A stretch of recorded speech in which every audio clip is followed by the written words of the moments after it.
Chapter 480. Thunder clouds in the sky make the central mountain range of Shurjia Rift Valley dim. Animals hide in caves and shiver. The timid ones have even fainted. The movement in Shurjia Rift Valley is too big. Many forces have come. However, because of the thunder clouds, they can only stay on the periphery. It can't be because of the weather that thunder only falls on one place. Besides, who has ever seen thunder that can flatten a mountain? Stone chips are flying everywhere. Judith is sent by his sister, Windsor, to inspect. The fat man is gnawing on a chicken wing on a small starship and reporting to Maple Leaf City vaguely. The artificial brain and a bunch of experts can't figure out anything from the messy data. Judith is basically having a remote video chat. I heard that on some remote planets, some wild beasts are envied by gods. They will send Thunder Doom to destroy these huge threats. An old scholar looks up from the database and says hesitantly. As a powerful alliance, a big advantage lies in the continuous exploration of the boundless star territory. Judith once found a group of giant rocks near an unrecorded planet when he was an interstellar pirate with Windsor for 2 years. The Friends' starship disturbed their habitat. The impact of the giant rocks almost destroyed the seemingly ordinary starship, which is actually the most advanced technology of the Nami Alliance. If it weren't for Windsor's proper command, it would be hard to say whether they could escape or not. Judith unconsciously stops eating chicken wings. It is not surprising that there are powerful space beasts. However, are they powerful enough to cause supernatural phenomena to deal with them? Well, isn't our starship a little too close? No one dares to say that the prince is afraid of death. The starship commander orders to retreat. Some smart nobles see that the royal starship is retreating, so they also retreat. Of course, there are also some stupid ones who think that only by getting close can they have a chance to pick up treasures. They occupy the front line and refuse to retreat.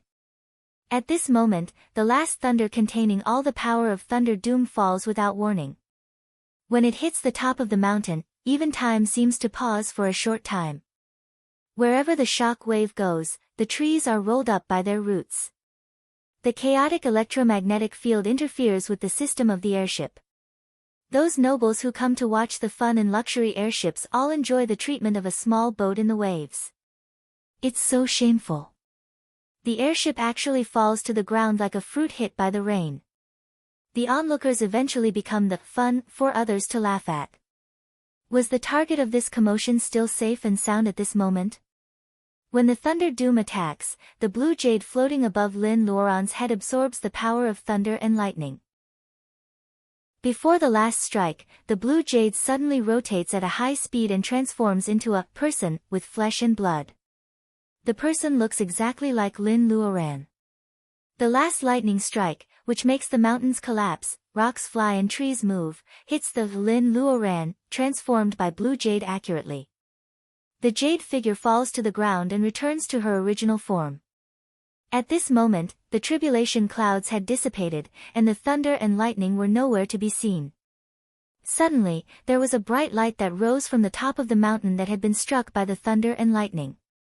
A strong fragrance spread out, and the plants and animals that had been affected by the tribulation all had a chance to live, so they wouldn't be implicated for no reason.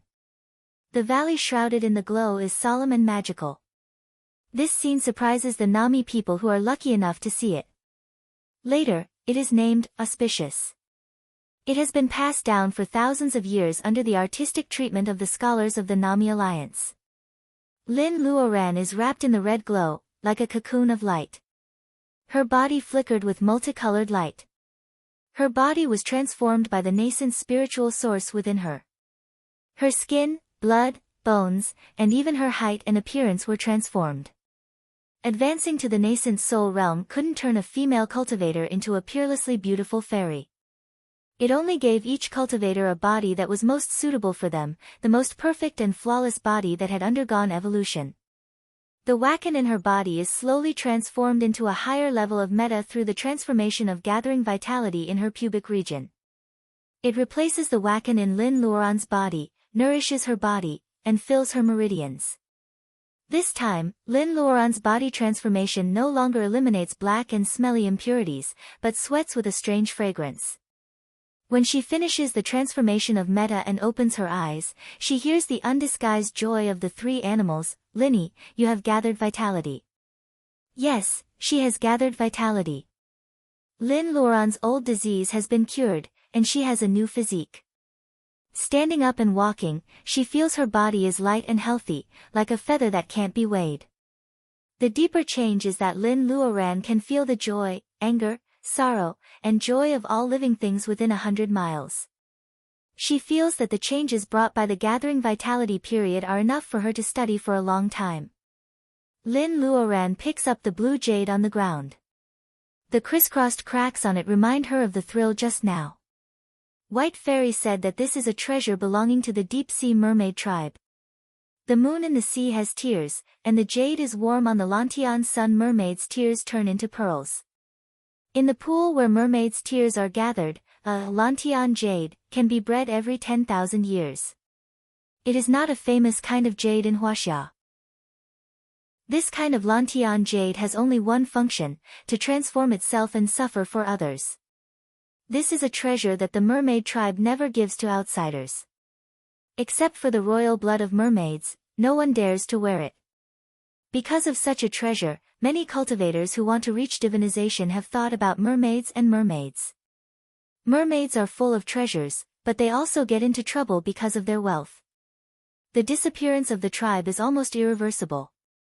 Lin Luoran doesn't know why the mermaid who died in the Sea of Sin didn't use it. No matter what, it is suffering for herself. Lin Luoran puts away the cracked Lantian jade. White Fairy sighs that it's a pity because such a treasure can only be put to good use during the test of gathering vitality and divinization. Lin Luoran is not greedy. It is not easy for her to reach divinization even with the help of space. It is not worthwhile for her to spend too much time worrying about gains and losses today because of the possibility in the future. From laying foundation to bearing essence, Lin Luoran once got a big gift package. What about the gathering vitality period?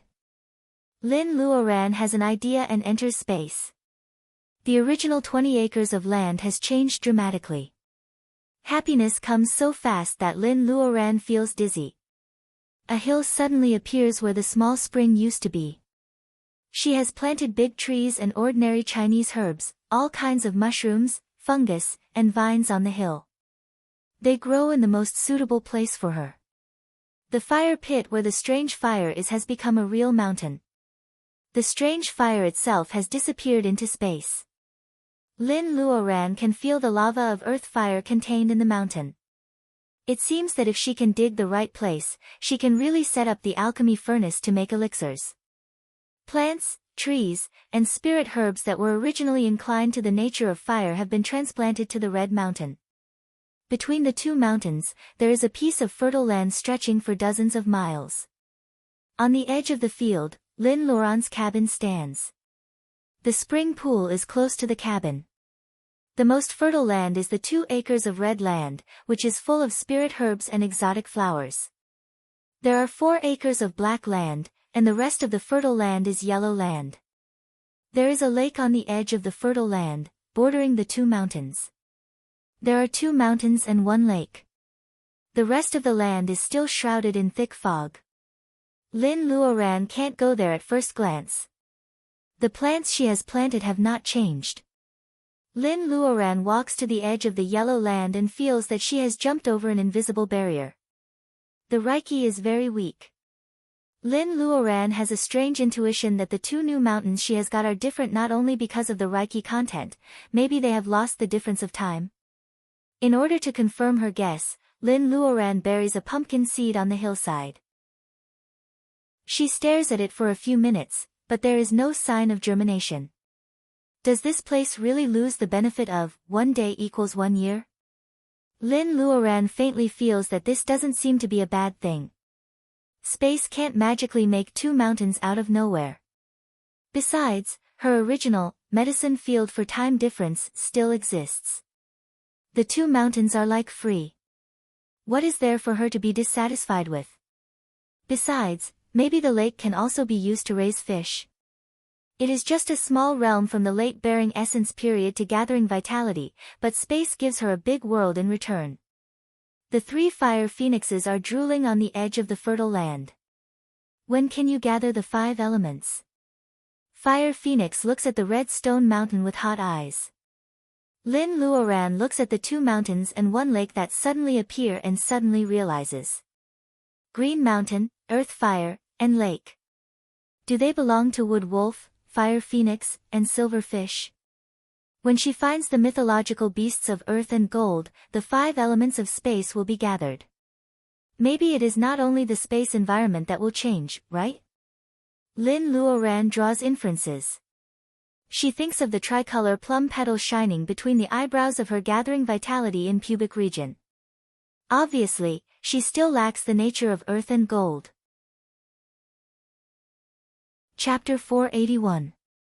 The glow disperses and Judith wakes up from the dizziness. Who hasn't read a few fantasy novels when he was a child? Who hasn't fantasized that he is a hot-blooded protagonist with many adventures when he was a teenager?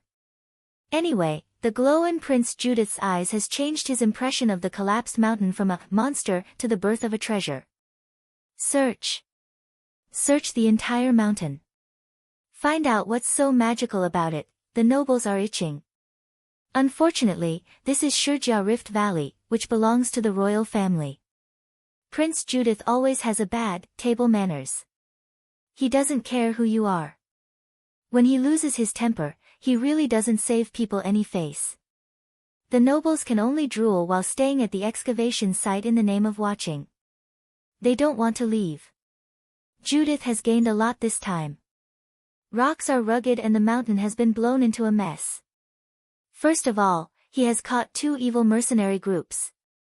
Interstellar mercenaries are employed by private individuals. Compared with interstellar pirates who only seek wealth, they are lawless and take all kinds of tasks. It is not an exaggeration to say that every mercenary is a wanted criminal of the Alliance. Judith orders people to find living people among the broken stones and branches. If they are interstellar mercenaries, they will be caught. If they are explorers, they will be taken back for treatment. He wants to see if he can ask them what happened before. These explorers gather like smelly flies. Then there are lightning strikes and glow. This mountain is not simple. Robots are cleaning up the ruins. The entrance of the karst cave has long been buried by rocks. It takes a lot of time to explore and clean up. Judith naturally doesn't expect that all this is caused by his old acquaintance Lin Luoran. Under the karst cave buried by rocks, Lin Luoran is working as a hard-working miner on the colorful spirit stone vein. Mining is hard, but it is a spirit stone mine. Lin Luoran thinks of her family. She used to use homemade spirit stones, which are very shabby. Finally, she has a windfall. She is very happy to dig. Spirit stones are of all 5 natures. The quality is mottled and impure. The mountain wall of the associated spirit stone mine is extremely hard. It is impossible to use the spell of the earth. Lin Luoran can only pry them off with flying swords. Lin Luoran doesn't dig a few and finds that someone is trying to open a passage to the bottom of the karst cave. Under the watchful eyes of the public, will these spirit stones follow other people's names? Lin Luoran is reluctant to leave. She scans the starship with her spiritual mind and finds an old acquaintance. She is delighted and sends her voice to Judith's ear with voice passing. Judith, it's me. The snacks in Judith's mouth almost fall out. The royal etiquette forces him to pretend that nothing has happened. This voice is really familiar. Lin Luoran discusses with Judith and asks him to stop digging and stop others from coming down. She will thank him later. Judith agrees without hesitation. He gives up the spirit stone mine to Lin Luoran. He is really a prodigal. With a wave of his hand, the prince sends soldiers to guard the flattened hilltop. He says that the royal family wants to study this special biosphere. Judith doesn't send people to dig anymore. Every day, many staff pretends to collect samples for testing. It's a complete reversal. There is no fun to watch or take advantage of. The nobles are so annoyed by Judith that they return one after another. In the end, only the starship of the Nami royal family is left in the mountains. It's rare for Judith to come to Shurjia Rift Valley, which belongs to the royal family. With nothing to do, nothing escapes from the claws of the foodie. When Lin Luoran comes out to see him 2 weeks later, Judith has gained weight again. Below the karst cave, Lin Luoran has almost dug out all the spirit stones inlaid in the mountain wall. They are piled up in the space, which is extremely tempting. She digs all the way down the spirit stone mine and finds a colorful stone with sharp edges and corners under the mountain. Fire Phoenix studies it for a while and tells Lin Luoran with certainty, this is a mother lode. It turns out that the spirit stones of the 5 elements coexist here because of the existence of this mother lode. It will actively absorb Reiki of heaven and earth and transform nearby materials into spirit stones of the 5 elements. It just takes a little longer and it will inevitably take thousands of years. Lin Luoran feels a little sorry that she can't plant spirit stones soon. The mother lode of the 5 elements can be divided into 5 pieces. Lin Luoran thinks about it and throws the mother lode of the wood into the green mountain, the mother lode of the water into the lake, and the mother lode of the fire on Red Stone Mountain. As for the remaining 2 elements, she thinks that they are everywhere in the earth space. She casually throws the mother lode of the earth into the spirit field. She doesn't dare to put the mother lode of the gold at random and carefully collects it. Lin Luoran is very satisfied after collecting the mother lode. She quietly escapes the space and looks like an explorer. She meets Judith by the stream in the wilderness. Lin Luoran is still dressed as an explorer with a big mountaineering bag and a cap. Judith has long known that she is under the rocks. In the past 2 weeks, he has been wondering if the natural vision has something to do with Lin Luoran. Seeing Lin Luoran's appearance, Judith's fat eyes are a little confused. My skin is better, my hair is darker, and I'm thinner. Ahem, okay, my figure is better. But if these can be determined by external factors, what's with my height? Judith feels that Lin Luoran has grown taller after 3 or 4 months. How old is this humanoid weapon? Why is she still growing taller? Poor Judith can't figure it out.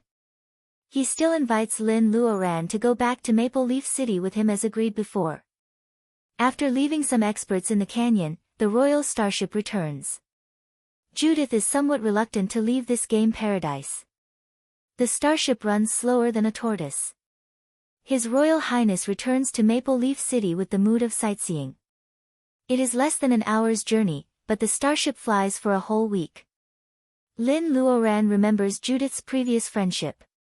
She takes some time to choose a spirit stone of the nature of wood. She hollows out the middle part and puts some concentrated essence of 10,000-year-old ginseng into it.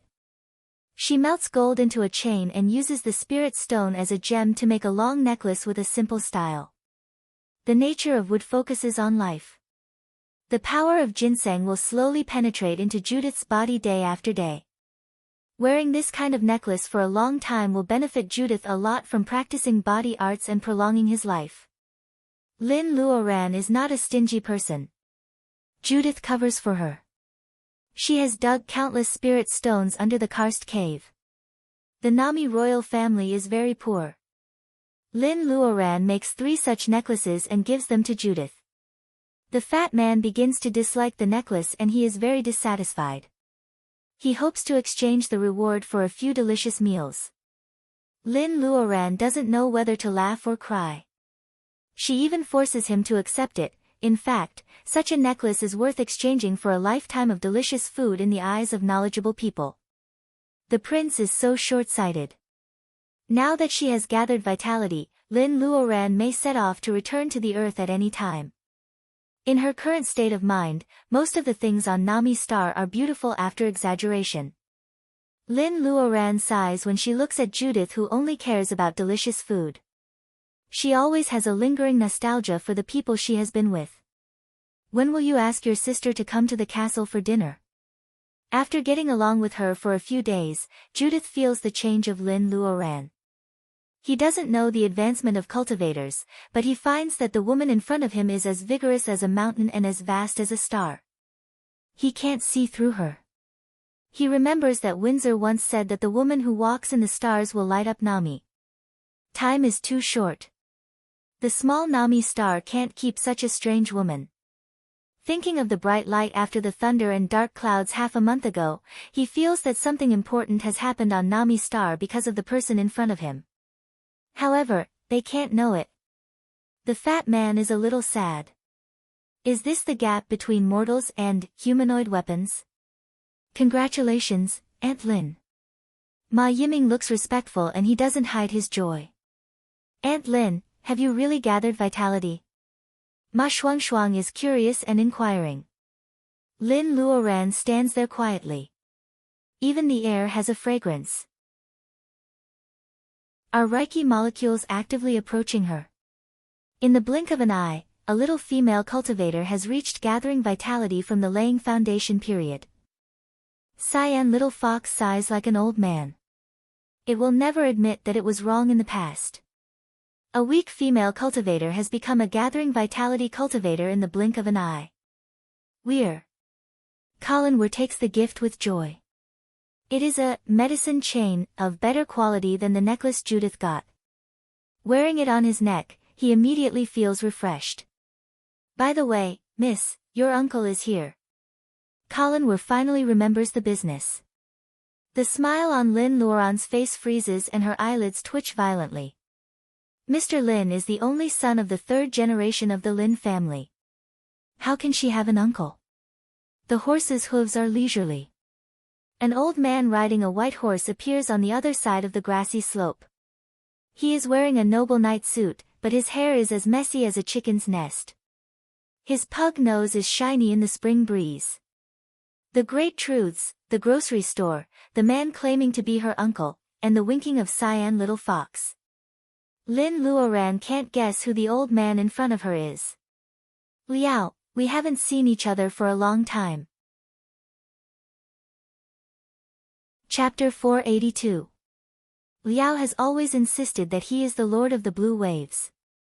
However, his disguise as Lin Luoran's uncle is exposed. Even the young people ignore him. Who is willing to call him Lord? Speaking of this person, Lin Luoran has a lot of questions. In the past, she would like to press Liao down on the spot and not give him food if he doesn't answer her questions. Actually, I'm very curious. What do you look like, Liao? Seeing Liao slipping down from the horse in a funny way, Lin Luoran is really curious. Putting aside the chronological order, she only cares about the order. The first time she saw Liao, he was a weather-beaten old fisherman by Dongting Lake. He made the most original fish soup and lived on the boat. He was greedy, but he took her and roamed to Mount June and found the Dragon Palace. The second time was in ancient Babylon 3,000 years ago. A crazy middle-aged man came and went freely in the Tower of Babel. The third time was in the distant N2 trading star. An old man with a pug nose gave her the second half of the great truths that the Lin family had lost for many years. Lin Luoran can't convince herself that it is a coincidence.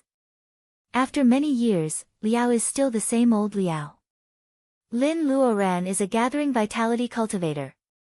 Looking at him with clear eyes, she still finds that he is an old man without any personal ability. It is easy to explain the first two times. After all, they haven't seen each other for more than 2,000 years. She can accept the transition from a middle-aged man to an old fisherman. However, this time, he looks like an alien. Lin Luoran stares at him for a long time, but she can't find any trace of illusion spell. How did Liao change his face?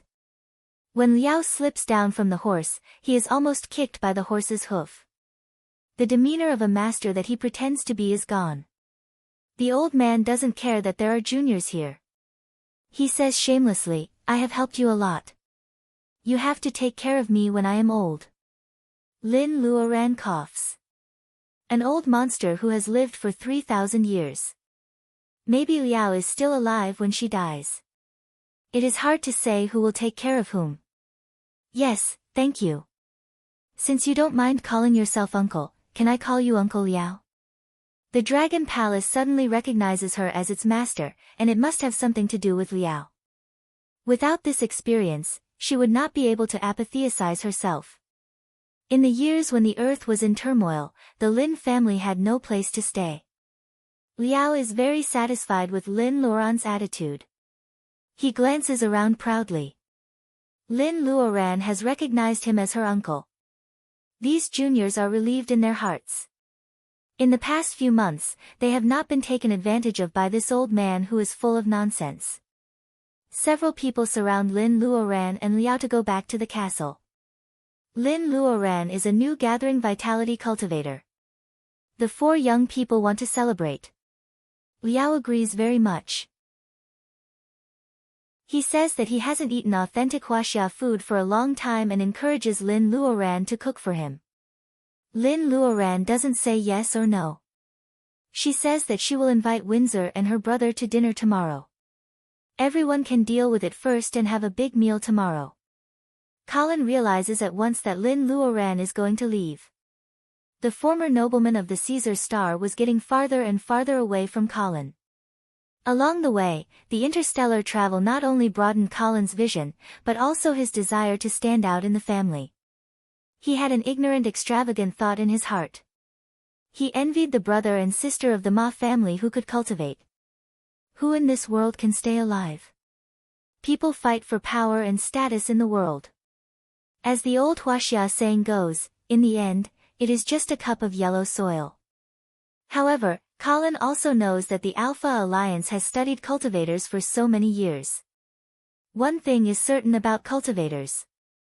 Except for the Huaxia bloodline on the Earth, no living beings on other planets can cultivate. Colin, this is for you. Colin is a little absent-minded. Lin Luoran's voice comes from the front. He takes 2 steps quickly. Lin Luoran hands him a necklace. Colin takes it suspiciously. The necklace is made of good craftsmanship. The silver chain is pierced with an emerald bead. The big bead is covered with a small one. The outer bead is as big as a pigeon's egg. It is hollowed out layer by layer. Separated by 7 or 8 layers of jade, a soybean-sized thing can be vaguely seen spinning in the emerald jade ball.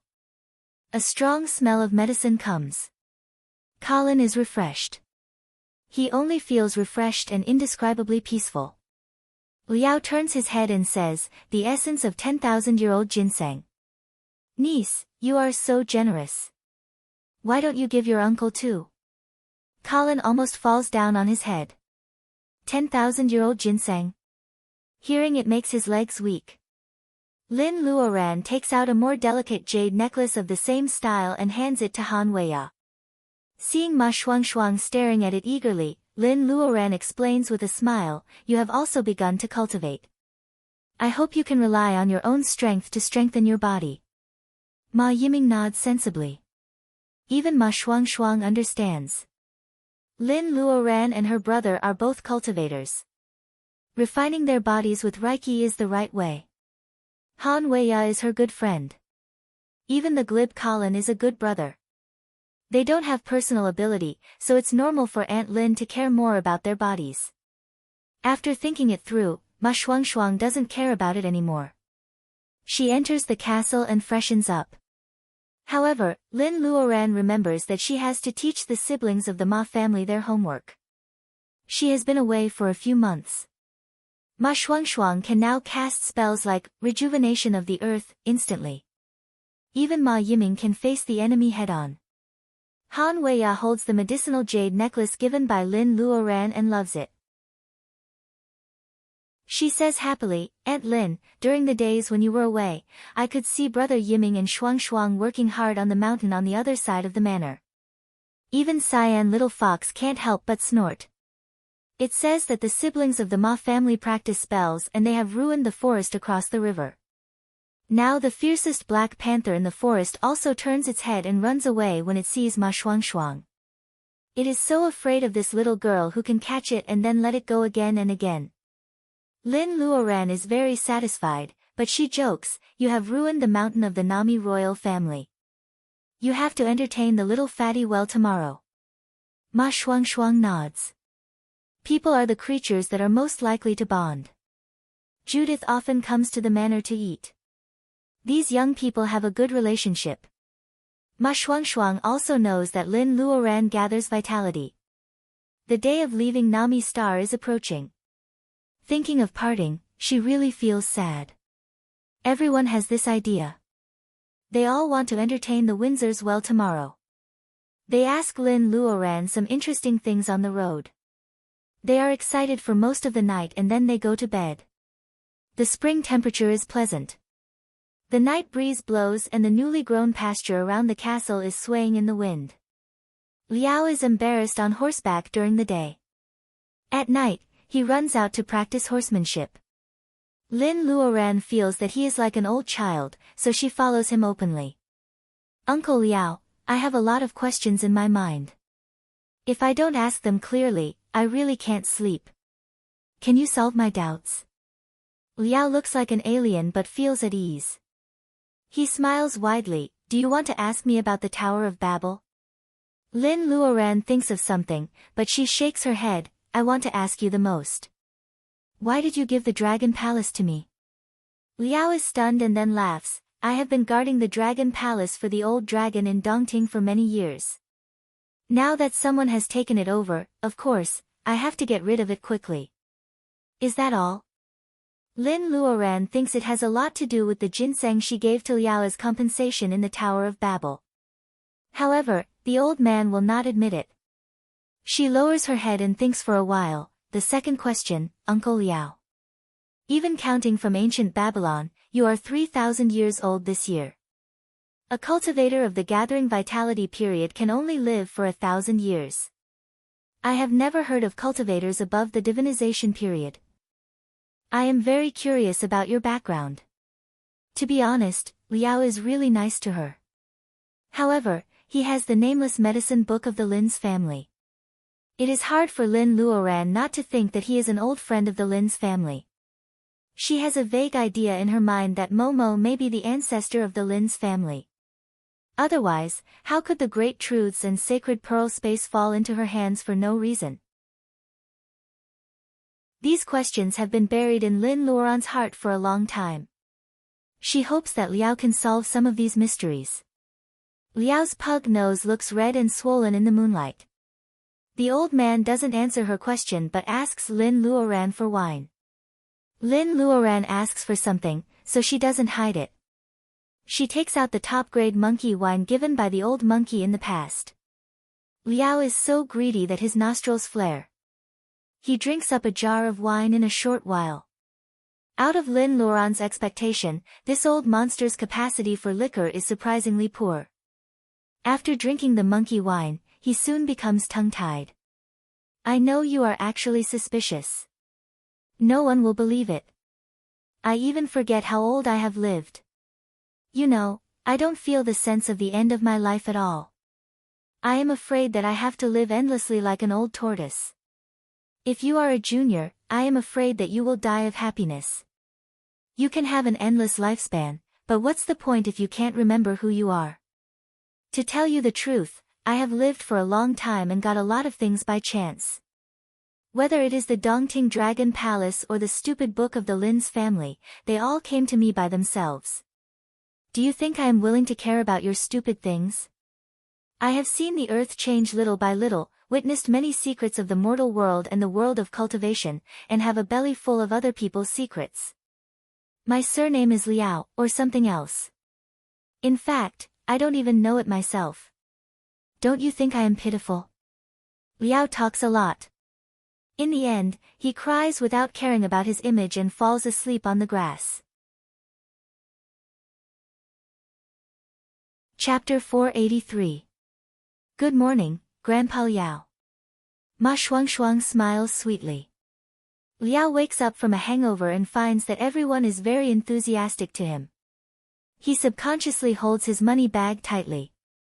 Although he has opened a grocery store on the N2 trading star for many years, when it comes to savings, Liao is only a little richer than Lin Luoran when she first came to the Nami Alliance. Ahem, Liao, good morning. The cyan little fox washes its face and hands. It walks gracefully and calmly. It passes by Liao and even says hello to him. Liao's face turns pale and he feels that his head is about to explode. For an old monster who has lived for many years and witnessed the vicissitudes of the world, it is really weird that a dead fox who used to be indifferent to him suddenly becomes polite to him. Today they are going to invite the Windsors to dinner. Everyone is busy in the kitchen. Colin is learning to steam buns.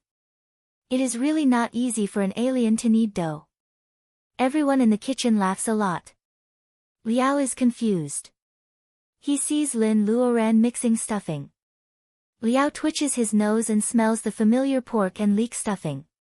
He struggles to get away from the temptation of delicious food. He pulls Lin Luoran's sleeve and frowns. Niece, what did I tell you last night? Lin Luoran coughs and holds back her laughter. I told you everything. What do you want to know? Liao says bitterly, I told you why I gave you the Dragon Palace. Lin Luoran nods and asks Liao to sit down. She also makes him a cup of tea. You said it was too troublesome to guard the Dragon Palace, so you gave it to me. Uncle Liao, more than that, you also told me how you cheated the Dragon Palace from the Dongting Dragon King. Liao blushes and quickly changes the topic. Did I tell you all the secrets of the Tower of Babel? The smile on Lin Luoran's face fades a little, but she still nods.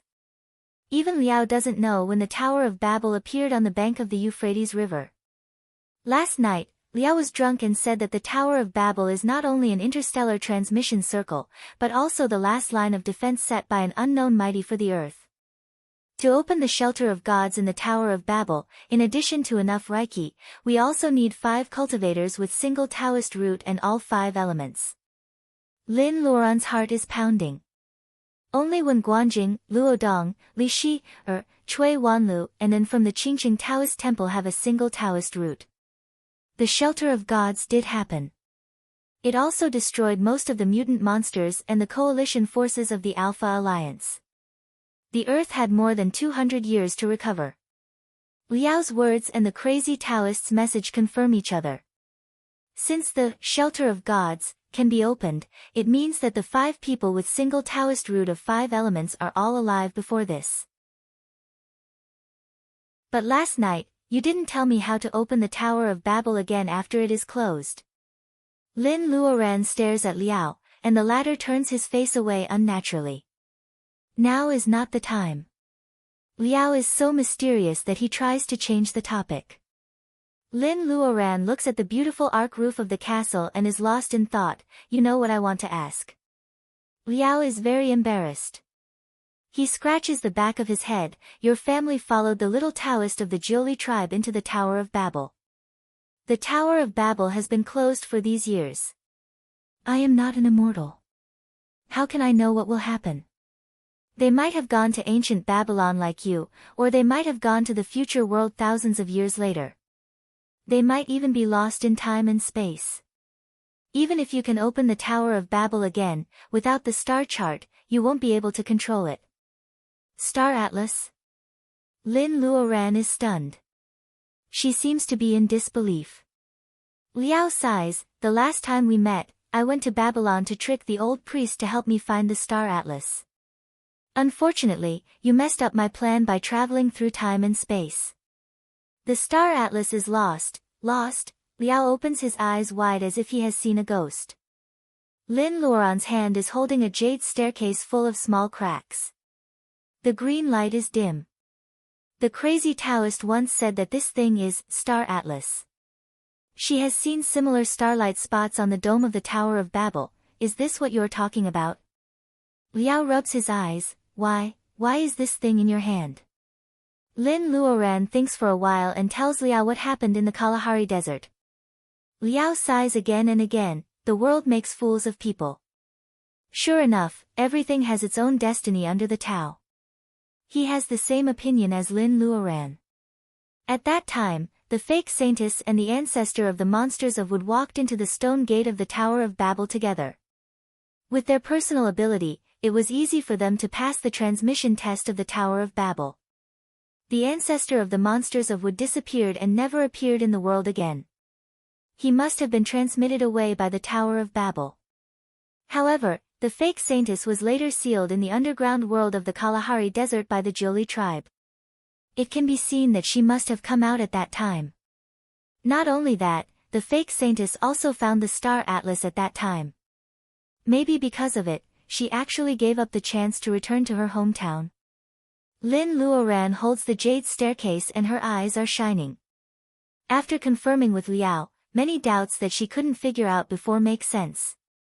The jade staircase is the star atlas that controls the Tower of Babel. The Tower of Babel can travel through time and space and enter different civilizations. It must be related to the stars engraved on the back of the jade staircase. Even this star atlas itself has the ability of space jump transmission. Otherwise, the fake saintess would not have chosen to give up the Tower of Babel and take away the star atlas. Later, she was suddenly sealed by the Joli tribe. Baojia and I caught up with the chaos of the Kalahari Desert. Lin Luoran remembers the past and sighs. Uncle Liao, since I have the star atlas, can you tell me the way to open the Tower of Babel again now? Liao wants to slip away, but he is dragged back by Lin Luoran. He laughs awkwardly. A single Taoist root of the 5 elements can open the shelter of gods and close the Tower of Babel. However, it needs a powerful cultivator with all 5 elements to open it again. Don't look at me. Your situation is very strange. Although you can use spells of the 5 elements, with my fiery eyes, your Taoist root is mottled and impure. You are not like an orthodox cultivator with all Taoist root of the 5 elements. Although you have reached the gathering vitality period, it is still impossible for you to open the Tower of Babel. She stares at Liao speechlessly. No one has ever been able to see through her. Liao, who has lived for many years, really has good eyesight. Between the eyebrows of her gathering vitality, there are still 2 petals that have not been lit up. It is only because of the white Taoist root of chaos that she can have all 5 elements. If she wants to supplement the Taoist root of earth and gold, in addition to having enough understanding of the nature of earth and gold, according to her past experience, she also needs to water the spirit herbs that are guarded by the spirit beasts of these 2 elements with their blood. She has to kill 2 spirit beasts and get the treasures of 2 elements. Lin Luoran looks at the jade stairs in her hand. In this world, there are only spirit beasts in the vast starry sky and the monster forest in the Penglai region. At worst, she can cross the Sea of Sin again. Lin Luoran puts away the jade stairs with indescribable joy in her heart. Even if she can't cross the Penglai region, she can try other opportunities. At worst, she can collect the 12 jade plates and go to the secret land of Bermuda to find spirit beasts. Training chi cultivators can enter the secret land? Wasn't White Fairy in the gathering vitality period?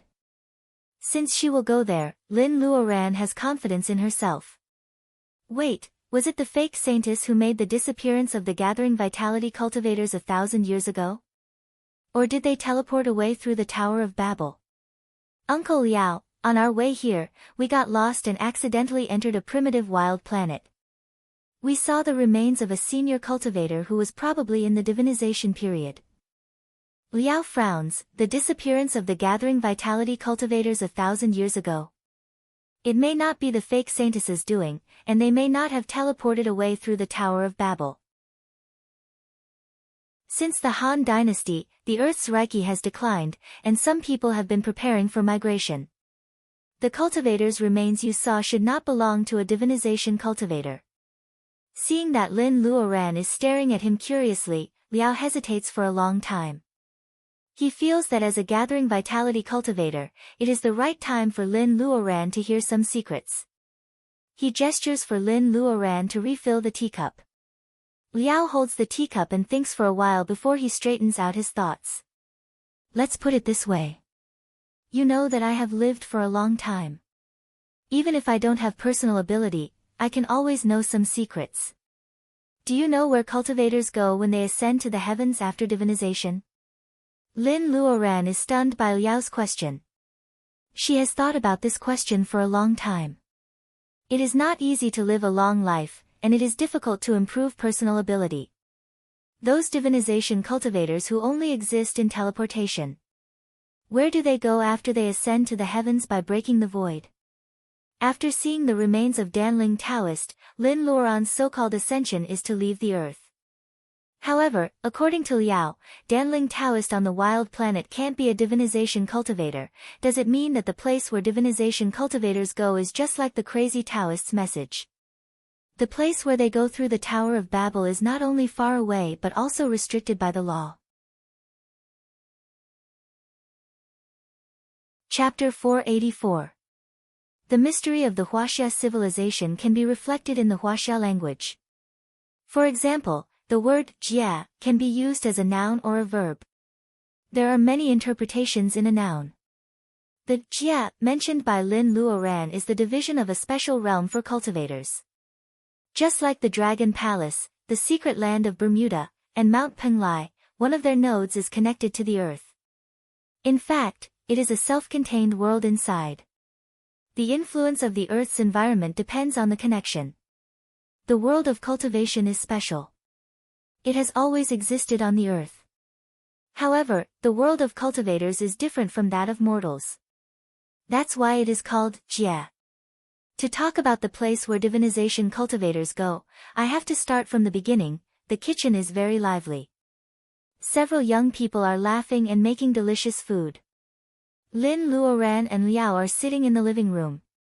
There is a pot of tea and 2 plates of snacks. Liao tells the story slowly. For the first time, the mystery of history is cleared up in front of Lin Luoran. Liao wakes up in an ancient tomb. It is the Xia dynasty in the history of Huaxia. Liao wakes up in an ancient tomb floating in the air. He has forgotten everything. It is called a tomb, but it is actually more like a ruin floating above the clouds. Liao crawled out of such a pile of splendid bricks and broken walls. When he wakes up, he has no personal ability and all his memories are lost. He only vaguely remembers that he has the name, the Master of Waves. He rummages around the clouds and finds some broken but useful things. He also finds some jade map. However, he can't read the information because he has no spiritual mind. Liao is very annoyed. He finds an inscription under a 3-legged tripod. Fortunately, he has lost his memory, but he can still recognize the words. He manages to translate it, and he finally has an understanding of where he is. It turns out that the place where I wake up is the immortal world. Liao blinks his eyes. Thinking about it after thousands of years, he still can't believe it. Lin Luoran looks weird when she hears that he wakes up in the broken palace above the clouds. When she hears what Liao said, she spits out a mouthful of tea. The immortal world? Isn't Liao who wakes up from the immortal world an immortal? In Lin Luoran's impression, only the man in robe is qualified to be an immortal. Otherwise, immortals should be like Cyan Phoenix immortal on Penglai Island. How can immortals be like Liao? Seeing Lin Luoran's expression, Liao touches his nose indignantly. He snorts and turns his head aside to continue talking. It is said to be the immortal world, but the place where Liao wakes up is just a small corner of the vast immortal world. The great tribulation of heaven and earth, the collapse of the immortal world, and the gods and Buddhas in the sky had all migrated. The place where he was at was just an abandoned ruin, no different from the tomb that he had thought at the beginning. The true immortals were gone, but they still had some conscience before they left. They opened up the spiritual realm with their great supernatural power and chose Qi cultivators with excellent qualifications to fill it. If they could achieve the great Tao, they could use the passage that was opened when they ascended to immortality to find the traces of the ancient immortals and follow the path that the gods and Buddhas took. Hearing about the ancient secret, Lin Luoran frowns. Choose Qi trainers with excellent qualifications to fill the spiritual world. Wouldn't the cultivators on earth be abandoned? Liao glares at her. Don't interrupt. I haven't said that yet. After discovering the inscription on the tripod, Liao straightens out his thoughts. With great effort, he leaves the ruins with the things he picked up from the ruins. After crossing the node of 2 worlds, he falls into a water area. It is the middle of the Xia dynasty. Lin Luoran is also very familiar with the place where Liao falls. It is the water area of Dongting. Don't look at me. The dragon race is also a member of the immortal world. When Liao arrives, the entire dragon palace has been emptied, leaving only a jade map for the successor of the dragon palace. It's really annoying. Liao is indignant not only because the Dragon King ran away and left an empty shell for him, but also because he has lost all his personal ability. He can't even use his spiritual mind. How can he understand the jade map? Then how did you get into the Dragon Palace? Without personal ability and spiritual mind, how can the Dragon Palace let Liao in? Liao is furious. He feels that Lin Luoran looks down on him by asking this question, but then again, he really doesn't know how he got in. You won't understand that feeling even if I tell you. It's very strange. In the world, I can go wherever I want to go. Thousands of inhibition can't stop me. Do you understand it? Lin Luoran nods. Liao wakes up in a corner of the abandoned immortal world. Although he has forgotten the past and lost his personal ability, it is not surprising that he has some unique skills except for longevity. Liao's ability is to break the inhibition in the world. This is interesting. Lin Luoran lowers her head and says nothing. No, the Dragon Palace is not an inhibition, but a node of a different dimensional space, so Liao's ability is to break the barrier of the world? Because Liao is still talking, Lin Luoran temporarily suppresses her surprise and listens to him. Liao has no personal ability, so he can't understand the jade map. He is very annoyed. After leaving the Dragon Palace, he wandered in the land of Huaxia and gradually learned about the world's events. He also sought for immortality and joined many schools of cultivation. Although he has no personal ability, he has a pair of eyes that can see through the truth. It is not difficult for him to find the entrance of a school of cultivation. What worries him is that he doesn't have the so-called Taoist root of Qi trainers. No matter how hard he tries, the Reiki stored in his body will slip away quietly as time goes by. Liao is not reconciled to being a handyman in a school of cultivation. He has been wandering for many years.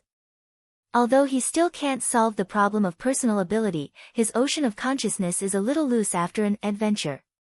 Although I still can't remember who I am and what happened before I fell asleep, my weak spiritual mind is just enough for me to check the jade map. When Liao talks about the past, he sighs with emotion. Although his words are simple, Lin Luoran can imagine his efforts and hardships at that time. After checking the jade map, Liao knows that the dragon race migrated together and entrusted the dragon palace to a predestined person. He has been in a school of cultivation for many years. He has changed countless identities and learned many secrets. He has also learned a skill of disguise that even cultivators can't see through. The spiritual world is the last fertile land left to earth cultivators by gods and Buddhas when they leave. Qi trainers who were not selected at that time also have a small chance to ascend to immortality. After passing the heaven's doom of the divinization period, they can be directly transmitted to the spiritual world. After Liao finishes, Lin Luoran can't help but pout. Divinization cultivators can ascend to the spiritual world and then to the heaven world. It is really an old-fashioned setting. She seems to have read something similar in a novel. Liao sees that she doesn't take it seriously. He can guess what she is thinking. Liao, you said that Danling Taoist is not a divinization cultivator. It is not nonsense. You may think that there are always brilliant cultivators in the world who can become immortals without going to the spiritual world. It is not true. The earth is no longer suitable for personal ability enhancement.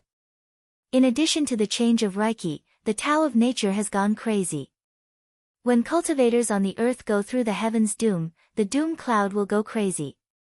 No matter how powerful your personal ability is, how many magic weapons you have, and how calm your mind is, heaven's doom either doesn't come for a long time or smashes you into ashes.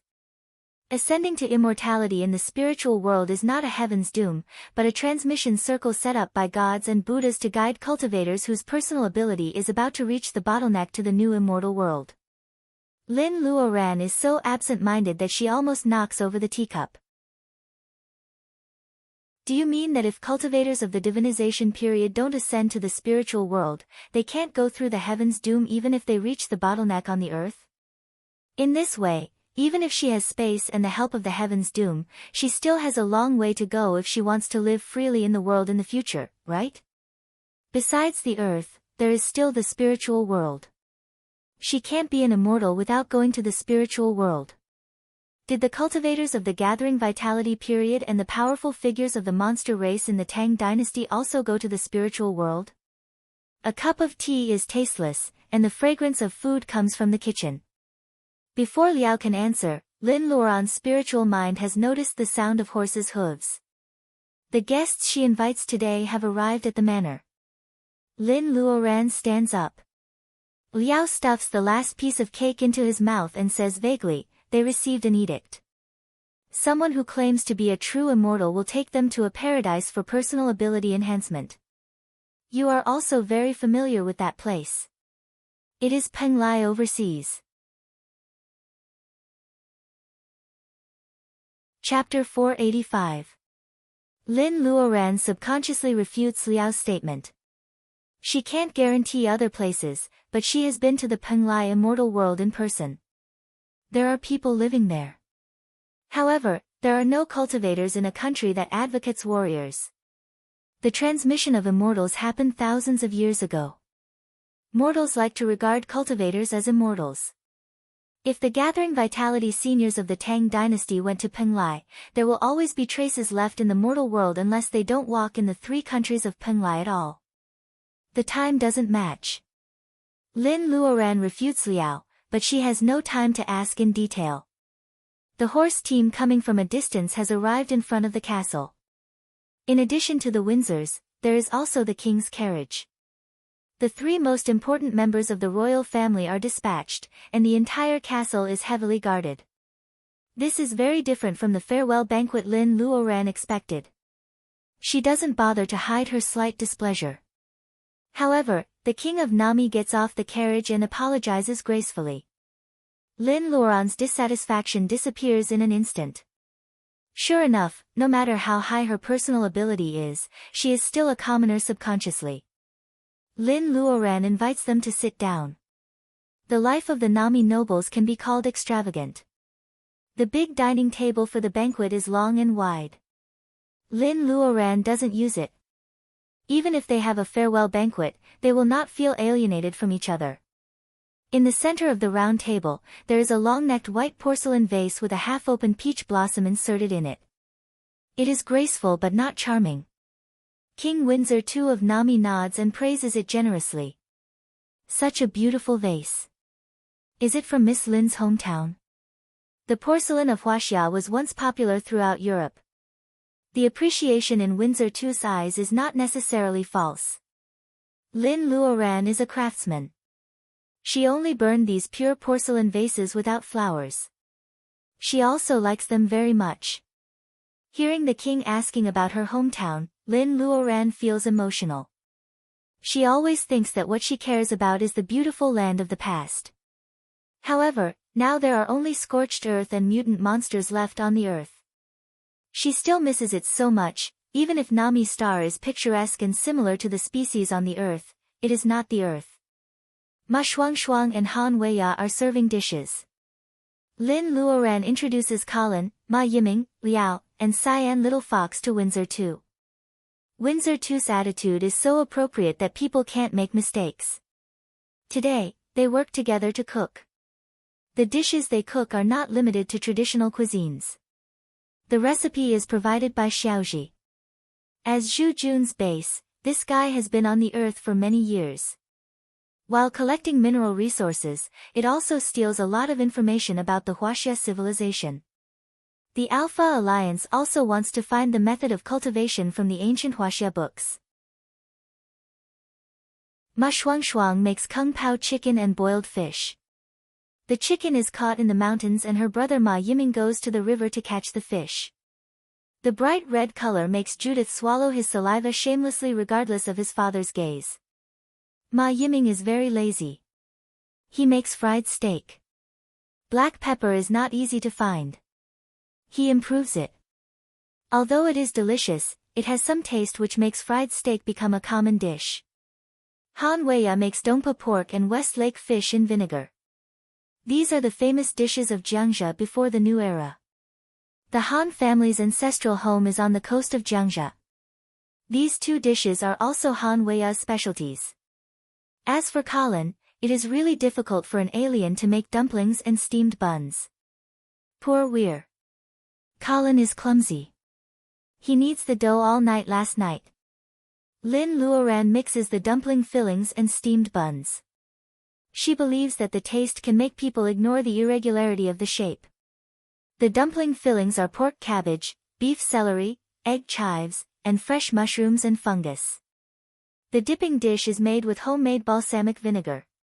If these are simple, then the crab roe soup dumplings are very sincere just from the process alone. Ma Yiming almost spent the whole night catching crabs by the river between the manor and the mountains last night. Crab roe is not in season. However, only female crabs with a round belly can take crab roe. There are crabs on the Nami Star, but they are too small. Lin Luoran catches a lot of them to get enough raw materials. She takes enough crab roe and stir-fry it with cooking wine, salt, and minced ginger. She beats the eggs and adds the same volume of water, a little cooking wine, vinegar, and minced ginger. After the crab roe is fried, she pours in the egg liquid. She adds brown sugar, crushed fungus, and monosodium glutamate to make the crab roe paste. Before making the steamed buns, she puts pork belly into it to make the crab roe have the soft taste of oil and gas. She also adds chopped green onion to enhance the fragrance. The food made with care is the most touching. Although the skin is irregular, when the crab roe buns are served in a small bamboo cage, even Windsor too can't help eating too. This meal is suitable for both the host and the guest. Even Liao shows respect to Lin Luoran. He puts away his wretchedness and talks happily with Windsor too. In fact, regardless of appearance, Liao, who has been in Huaxia for thousands of years, is really a very good talker.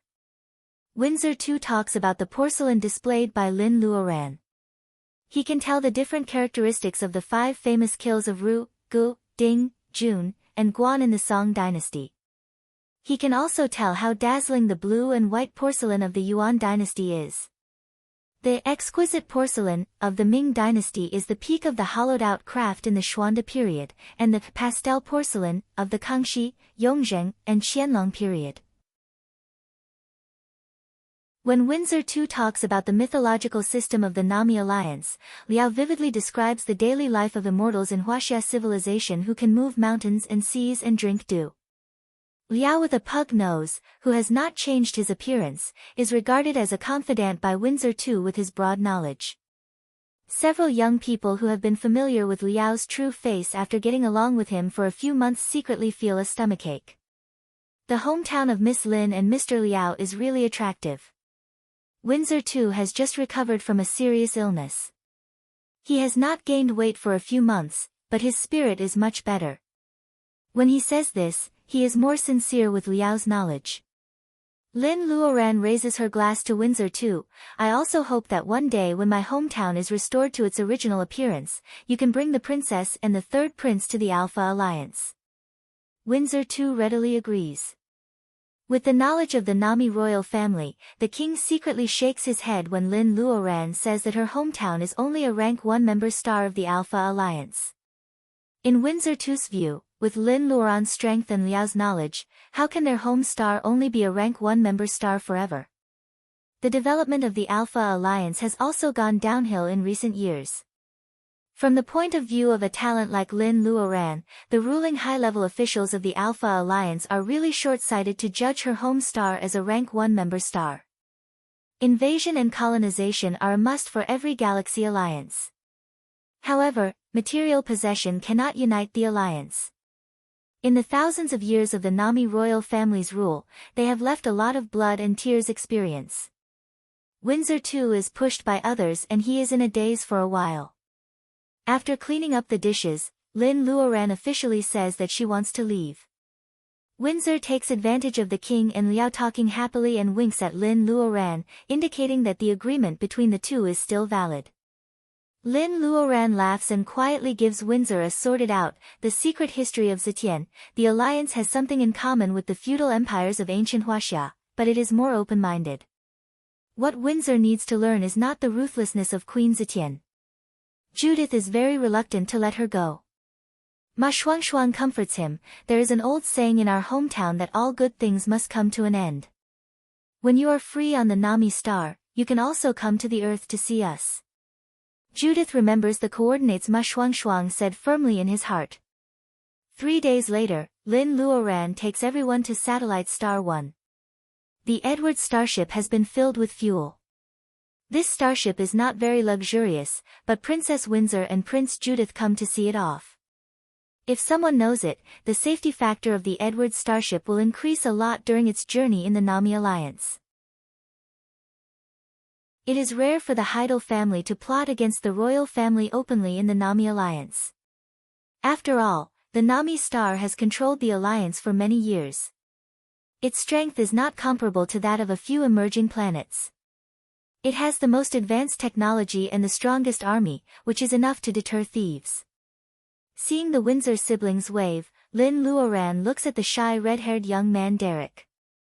Anyway, the barbecue restaurant has been sold to you and many pepper seeds have been left for you. Derek, don't you have confidence in yourself? Derek shakes his head. Will you come back? It is late at night. Stars are scattered in the night sky like chess pieces. Lin Luoran squints and looks at the distant interstellar space. She can't answer Derek's question. Will she come back? When she finds her family one day, she will take the Lin family on an interstellar trip. However, the long life of a cultivator makes her not sure. When she passes by the Nami star again, will the red-haired young man at this time be an old man or a dead man? Lin Luoran smiles at Derek and avoids this question. They sit in the airship and slowly rise. The starship has been warmed up and started. Among the people who see them off, Judith yells and sweats while waving his hands. The old Huaxia saying often says that all good things must come to an end. Correspondingly, they will meet again if they are destined to. Lin Luoran thinks of this sentence and smiles expectantly. Chapter 486. In the year 306 of the new calendar, the 8th district of the Moonstar. Relying on a large area of crater, the 8th district is a high-end residential area of the Moonstar. Even if the artificial fountain is extremely ingenious, for people of the Earth Federation who have never seen lively mountains and rivers in the new era, it is very natural to live around the artificial lake and the water from the fountain splashes with their clothes from time to time in the urban square. Of course, if you have enough money, the Alpha Alliance has many planets to travel to. However, more people are born on the Moonstar and they may not have a chance to go out of the Earth Federation in their lifetime. Living in the 8th district of the Moonstar is a very good choice. On the left bank of the artificial lake, there is a house with green bricks and tiles that is out of place with the buildings in the entire 8th district. It adds a little ancientness to the steel and cement residential area. The owner's surname is Liu. He moved here from Dongting City on the Earth more than 100 years ago.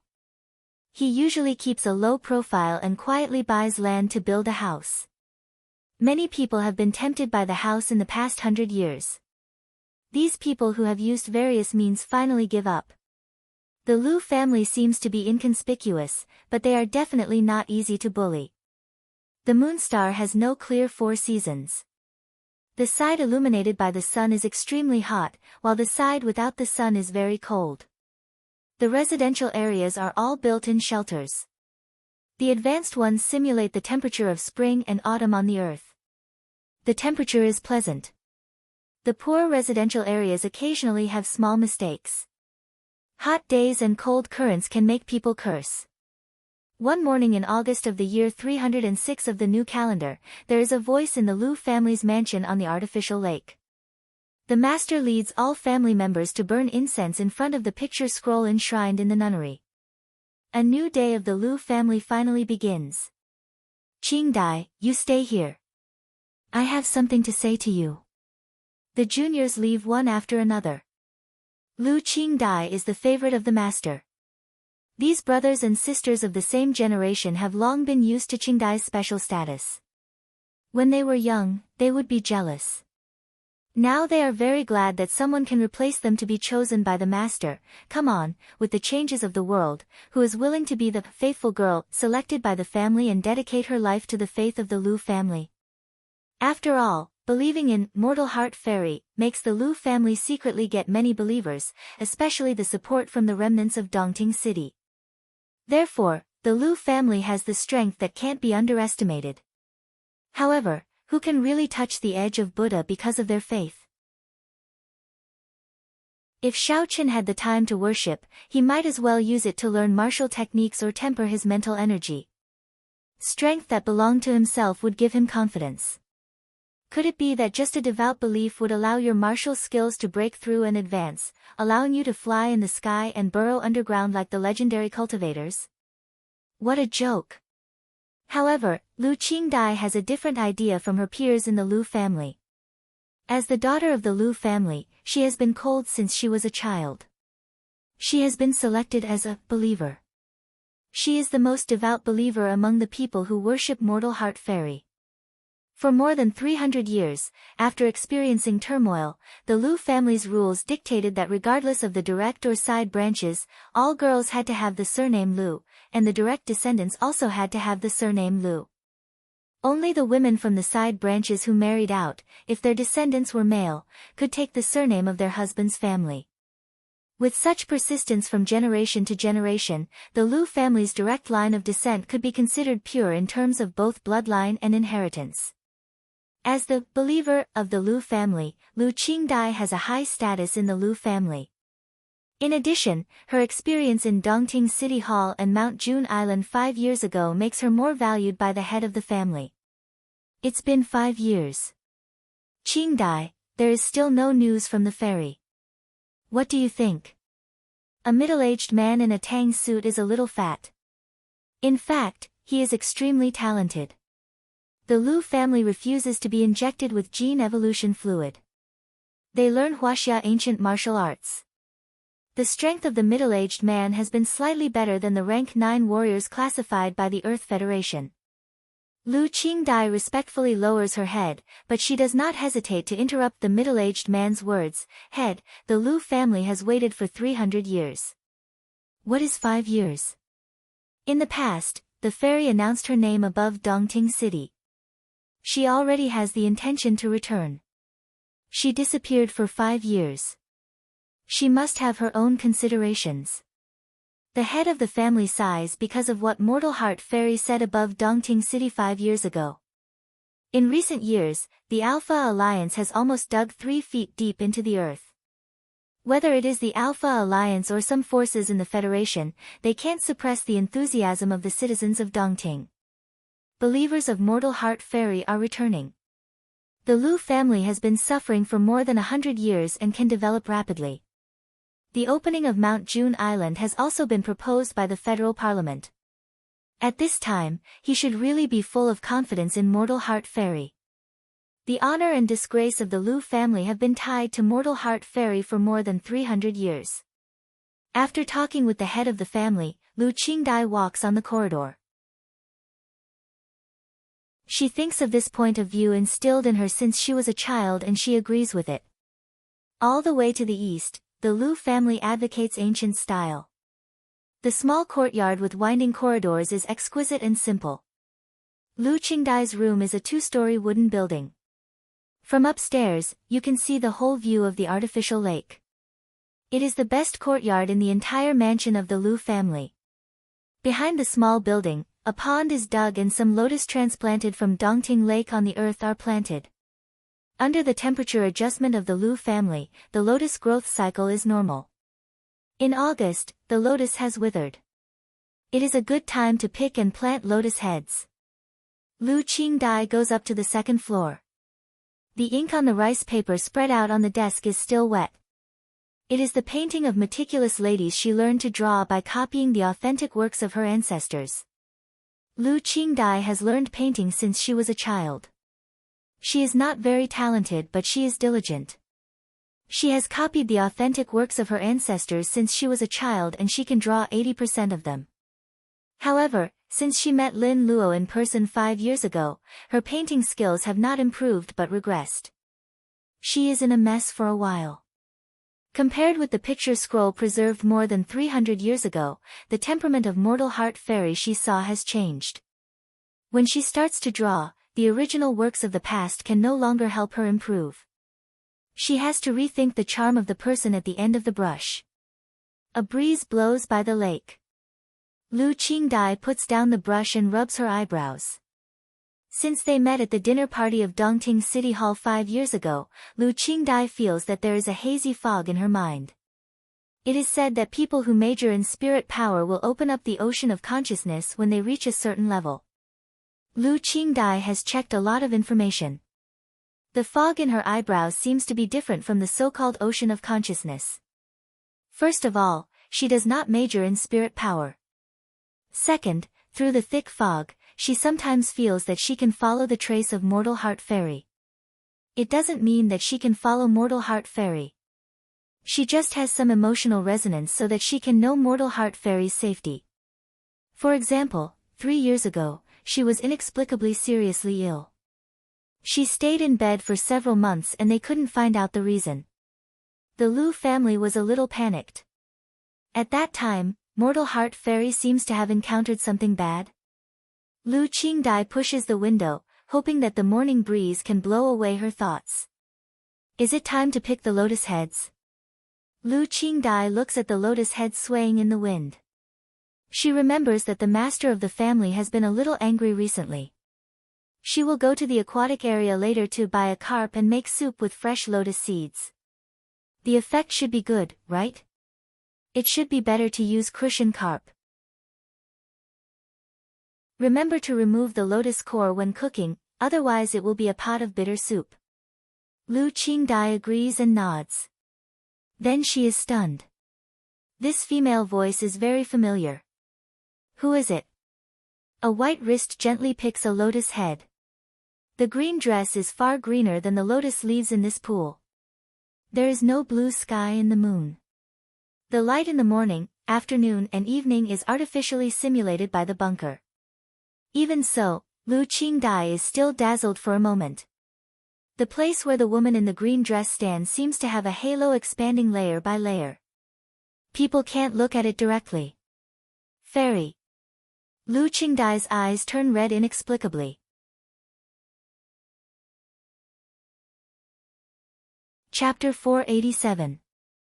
Lin Luoran comes so suddenly that Lu Qingdai is completely unprepared. She is in her early 30s this year. The Earth Federation encourages childbearing and early marriage. Lu Qingdai is more suitable for the identity of an old leftover woman than Lin Luoran was more than 300 years ago. Lu Qingdai lives a regular life every day, which makes her look younger than her actual age. However, her temperament has been separated from the ranks of young girls for a long time. When she sees Lin Luoran again, she can't help but cry. She doesn't cry like she did in the Dongting City Hall. Qingdai, you did a good job. Lin Luoran holds the lotus and fiddles with her bare hands. Lu Qingdai is as good as her first believer Lu Guiying. Lin Luoran is a little surprised. After 3 years, as a gathering vitality cultivator with a divine title, Lin Luoran has learned a lot of common sense. After all, being a devout believer is not just an empty title. She can do much more than what she is doing now. The lotus in Lin Luoran's hand exudes the unique fragrance of plants. She is about to tell Lu Qingdai what she is here for. However, her spiritual mind notices something unusual. You have a guest. Lin Luoran blinks at her. Lu Qingdai is a little flustered. What happens in the next quarter of an hour is unforgettable. Cousin, are you there? It is the voice of her little cousin outside the small courtyard. She has a lively personality and seldom practices politeness.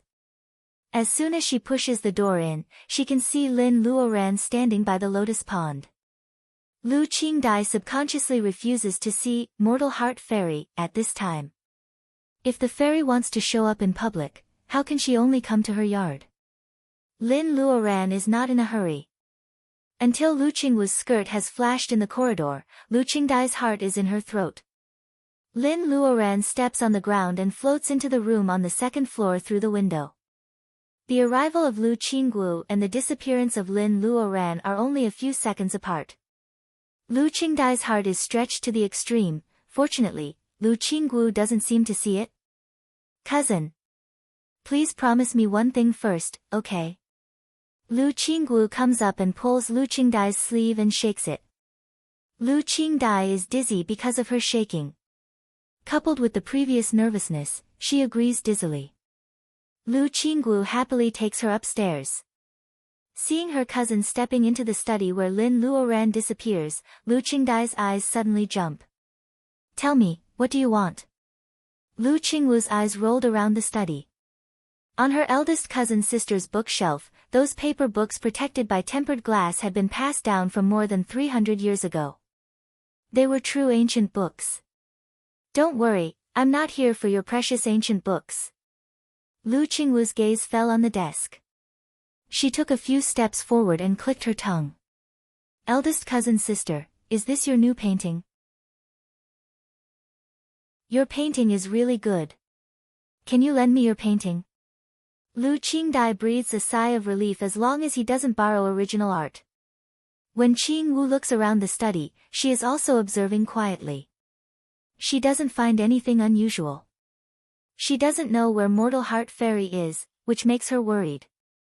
Although her new meticulous painting of a lady is quite good, Lu Qingdai, who has just seen a true immortal, still knows what to do in order to get rid of her cousin. Wait a minute, I'll get a box to store the painting. Lu Qingwu doesn't refuse. Lu Qingdai finds a box under the desk.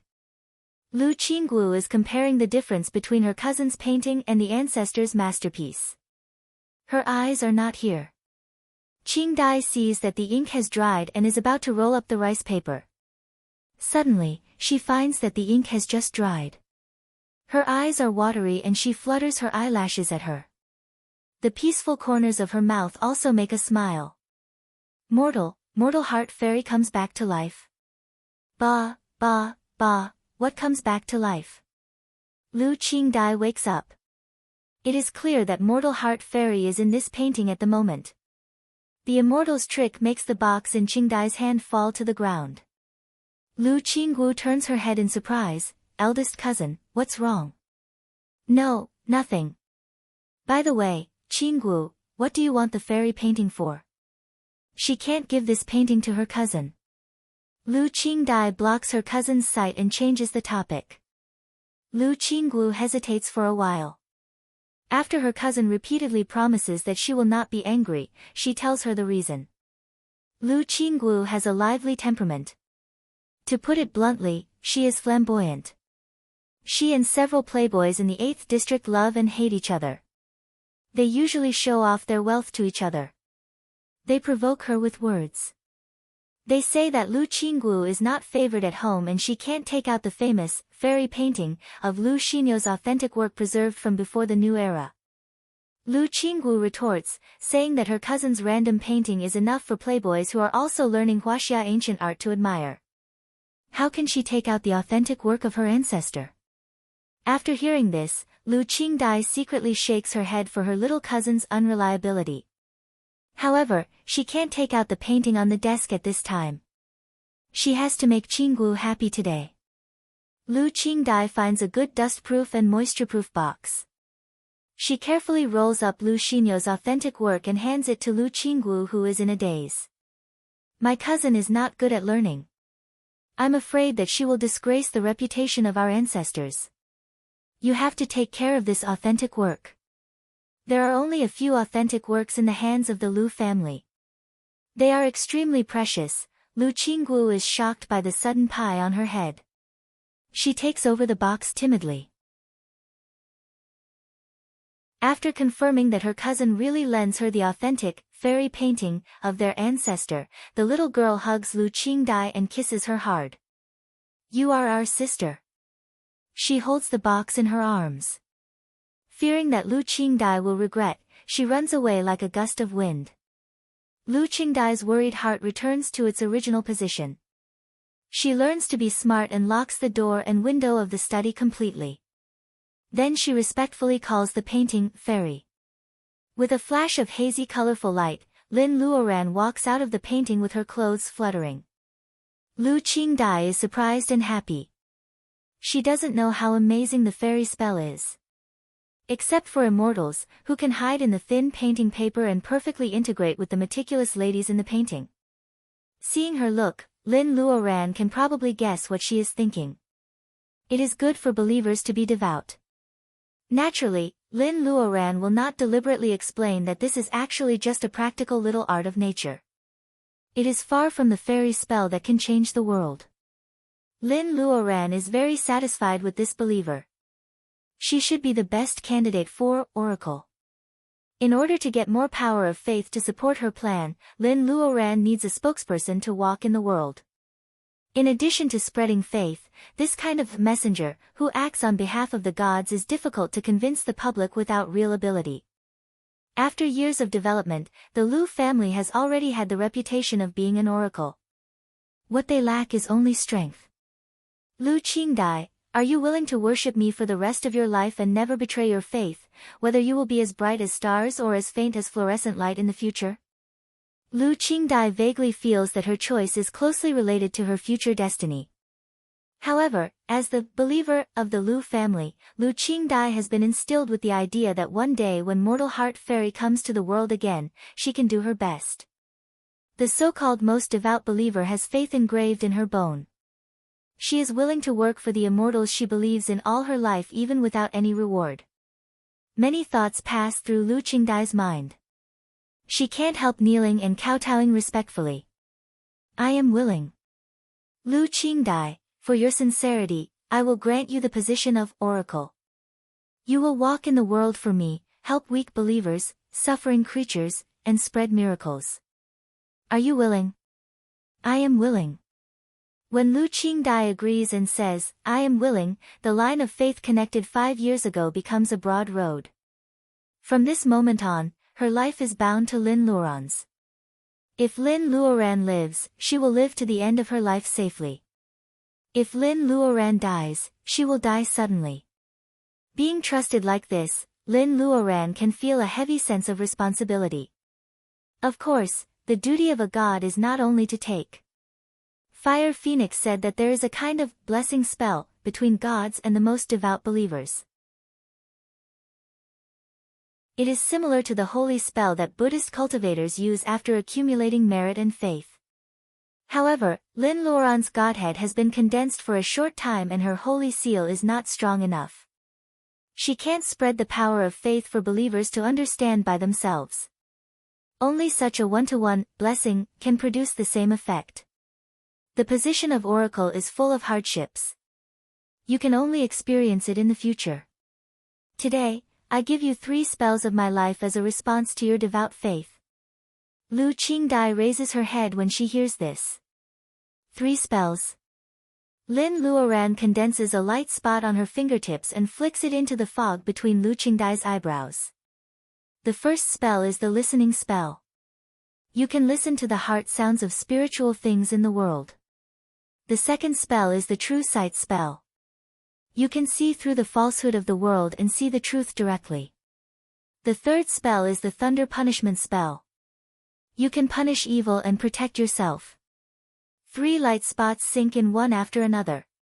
The fog between Lu Qingdai's eyebrows becomes colorful for a moment. What happens to her is so magical. The impact of the blessing makes Lu Qingdai faint directly under the huge stimulation. Closing her eyes, she vaguely hears Lin Luoran's ethereal voice, knives can save people and also kill people. You have mastered the power that ordinary people can't get. I hope you can take care of yourself and don't kill people. Her head hurts so much. Many things are forced into her head. Lu Qingdai holds her forehead and wakes up. It turns out that she is still sleeping on the cold floor. Night has fallen. For a moment, she wonders if the mortal heart fairy she saw during the day is just her illusion. However, the fog between her eyebrows has been opened. 3 light spots are floating in it. Lu Qingdai remembers what Lin Luoran said and the 3 spells of the holy spell. Thunder punishment. She is a little hesitant in her words. The light spot representing the thunder punishment spell rushes to her fingertips in an instant. Feeling the trembling of her fingertips, Lu Qingdai's body can't help but tremble. A strong impulse to use her strength makes her raise her finger and point to the lotus pond outside the window. Following her intuition, she says 2 words firmly, thunder punishment.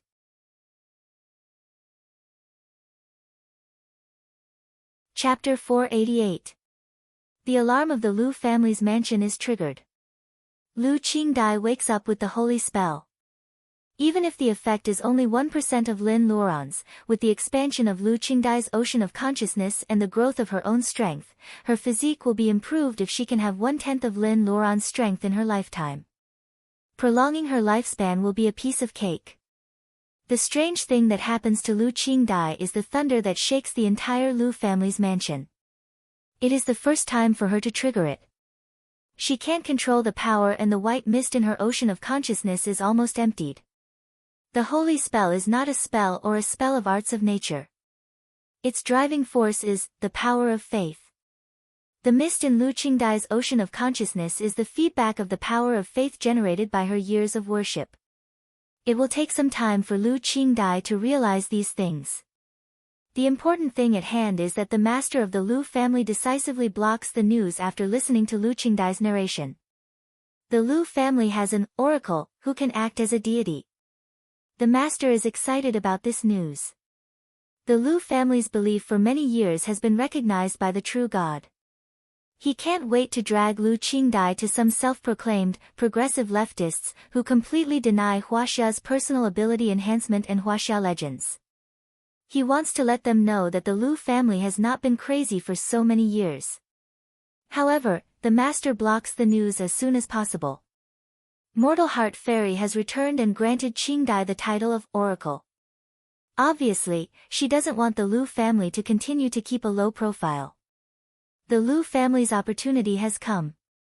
And, Oracle, Qingdai needs to make a stunning appearance after building momentum. That will be the best time to gather believers. The Lu family is valued by Mortal Heart Fairy, so they have to show their corresponding ability. The 8th district of the Moonstar. Opposite the direction of the artificial lake, in the east of the 8th district, there are old mansions. Among the elevator apartments, the villas occupying the high ground are magnificent. It is the earliest rich area in the entire 8th district. The Han family, an interstellar merchant, occupies several houses in the villa group. The branches of the Han family surround and guard each other. Han Kueisheng's only daughter, Han Weiya, has been missing for 5 years. In the year 306 of the new calendar, the traces of Miss Zero in this family are getting weaker and weaker.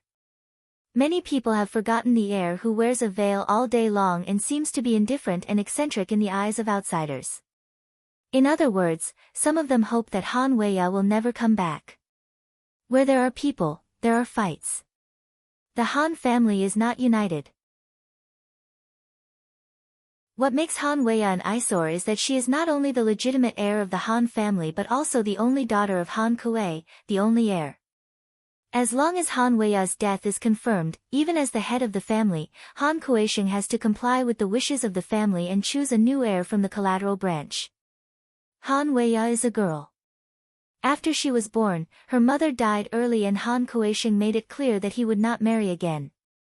There are many people who want to kill her. She was bitten by a violent monster when she was a child. If goblin is a natural disaster, then all kinds of arrangements to lure her are man-made disasters. Today's Han family head's villa was destined to be extraordinary. Han Kueisheng looked at the servants who were busy decorating the living room, his face livid. There were a few members of the branch family who were very active. They shuttled back and forth in the Han family's main residence and took the initiative to help decorate the venue. The ambition on their faces was so obvious that they could not hide it at all. This made Han Kueisheng in an extremely bad mood. In fact, he was not an old-fashioned person. He didn't think that the future of the Han family could only be controlled by the lineal descendants. To be honest, he didn't want his daughter to shoulder such a heavy burden. Anyway, with the wealth of the Han family, as long as Han Weiya didn't lose her mind and collect starships like luxury cars, she could never spend it all in her life. What made him unhappy was that the ambition of the family was not comparable to the ability. None of the most active members of the branch family had the potential to become the heir. And tonight's dinner was said to be a family get-together, but it was actually to force him to put the election of the heir on the agenda. These people were not destined to be the crown prince, but they got the disease of being the crown prince. Han Kueisheng's face was gloomy. He didn't show any kindness to these people who secretly cursed his daughter's safety. He didn't know how Wei was doing. That girl was really heartless. She didn't contact her family for 5 years. Achoo! The Edward is parked in the passenger ship area of the 8th district of Moonstar. Han Weiya, who was nagged, sneezed. Looking at the big and small bags in front of her, Han Weiya rubbed her red eyes. She felt a little shy when she was close to home. She was only 16 years old when she left home willfully. When she set foot on the land of Moonstar again, she was already 21 years old. 5 years was enough for a young girl to become beautiful and charming. Shuang Shuang, do you think my father can still recognize me if I stand in front of him? Han Weiya touched her face. She was once possessed by the goblin. She was so ugly that people didn't dare to look at her directly. Girls changed a lot when they grew up. After driving away the goblin, her facial features opened up again. She was worried that Mr. Han at home couldn't help her. Ma Shuang is half a head taller than Han Weiya.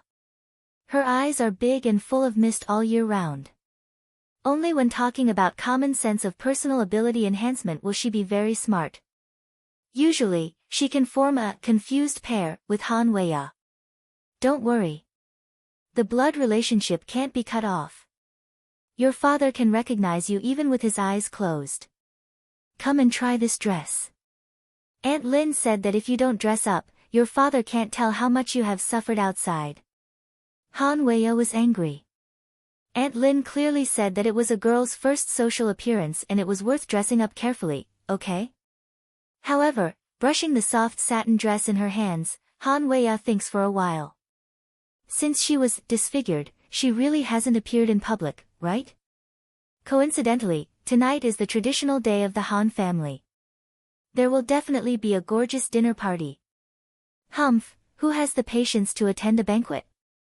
If she had the time, she would rather play with herbs. Han Weiya fiddled with the porcelain bottle in her hand, a little absent-minded. With the relationship between that person and her father, he should be invited, right? 5 years passed in the blink of an eye. If she could see him again, it would be a good choice to force herself to attend the banquet. She is also looking forward to her appearance in the evening. Aunt Lin is right. She should make a stunning appearance. Seeing that Han Weiya is absent-minded, Ma Shuang's misty eyes are more depressed. Her friend obviously has a sweetheart. Who could it be? She has been thinking about it for 5 years. On the Yamen planet, which is close to the Caesar star, there is a most ordinary grocery store. It has the most common agricultural products of the Caesar star and rare specialties of remote planets of the Alliance. Although it is small, it is all-inclusive. The things inside look much more sincere than the appearance of the grocery store.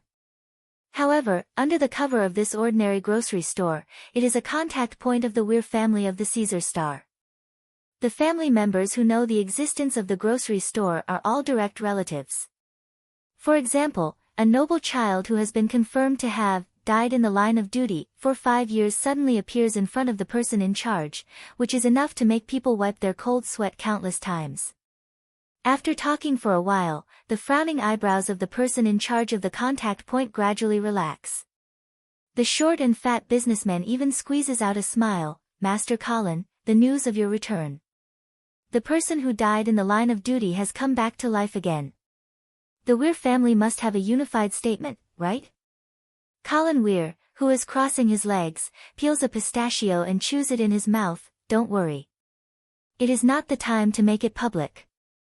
Before we have the strength, We can't slap the alliance in the face, can we? The contact person says yes.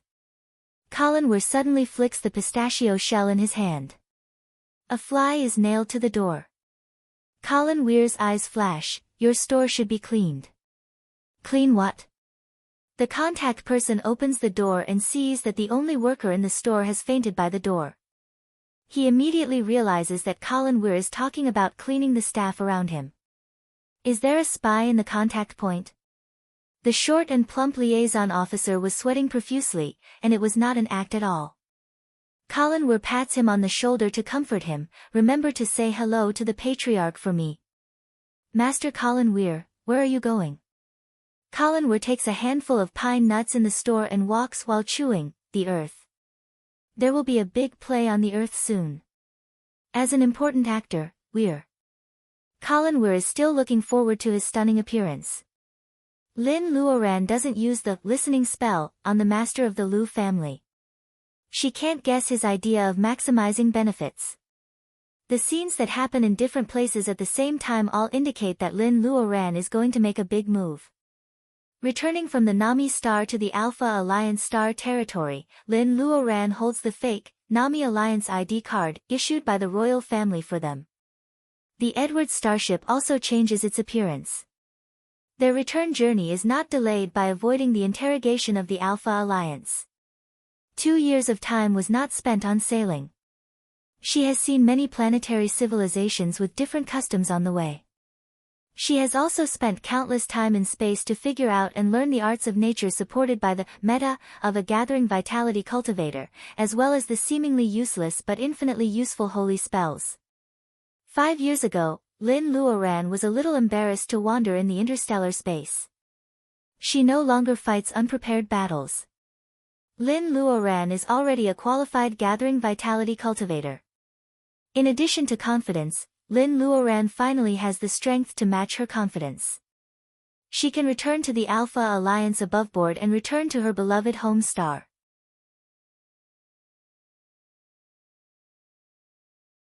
Chapter 489. Han's Family Dinner. It's an interstellar merchant family.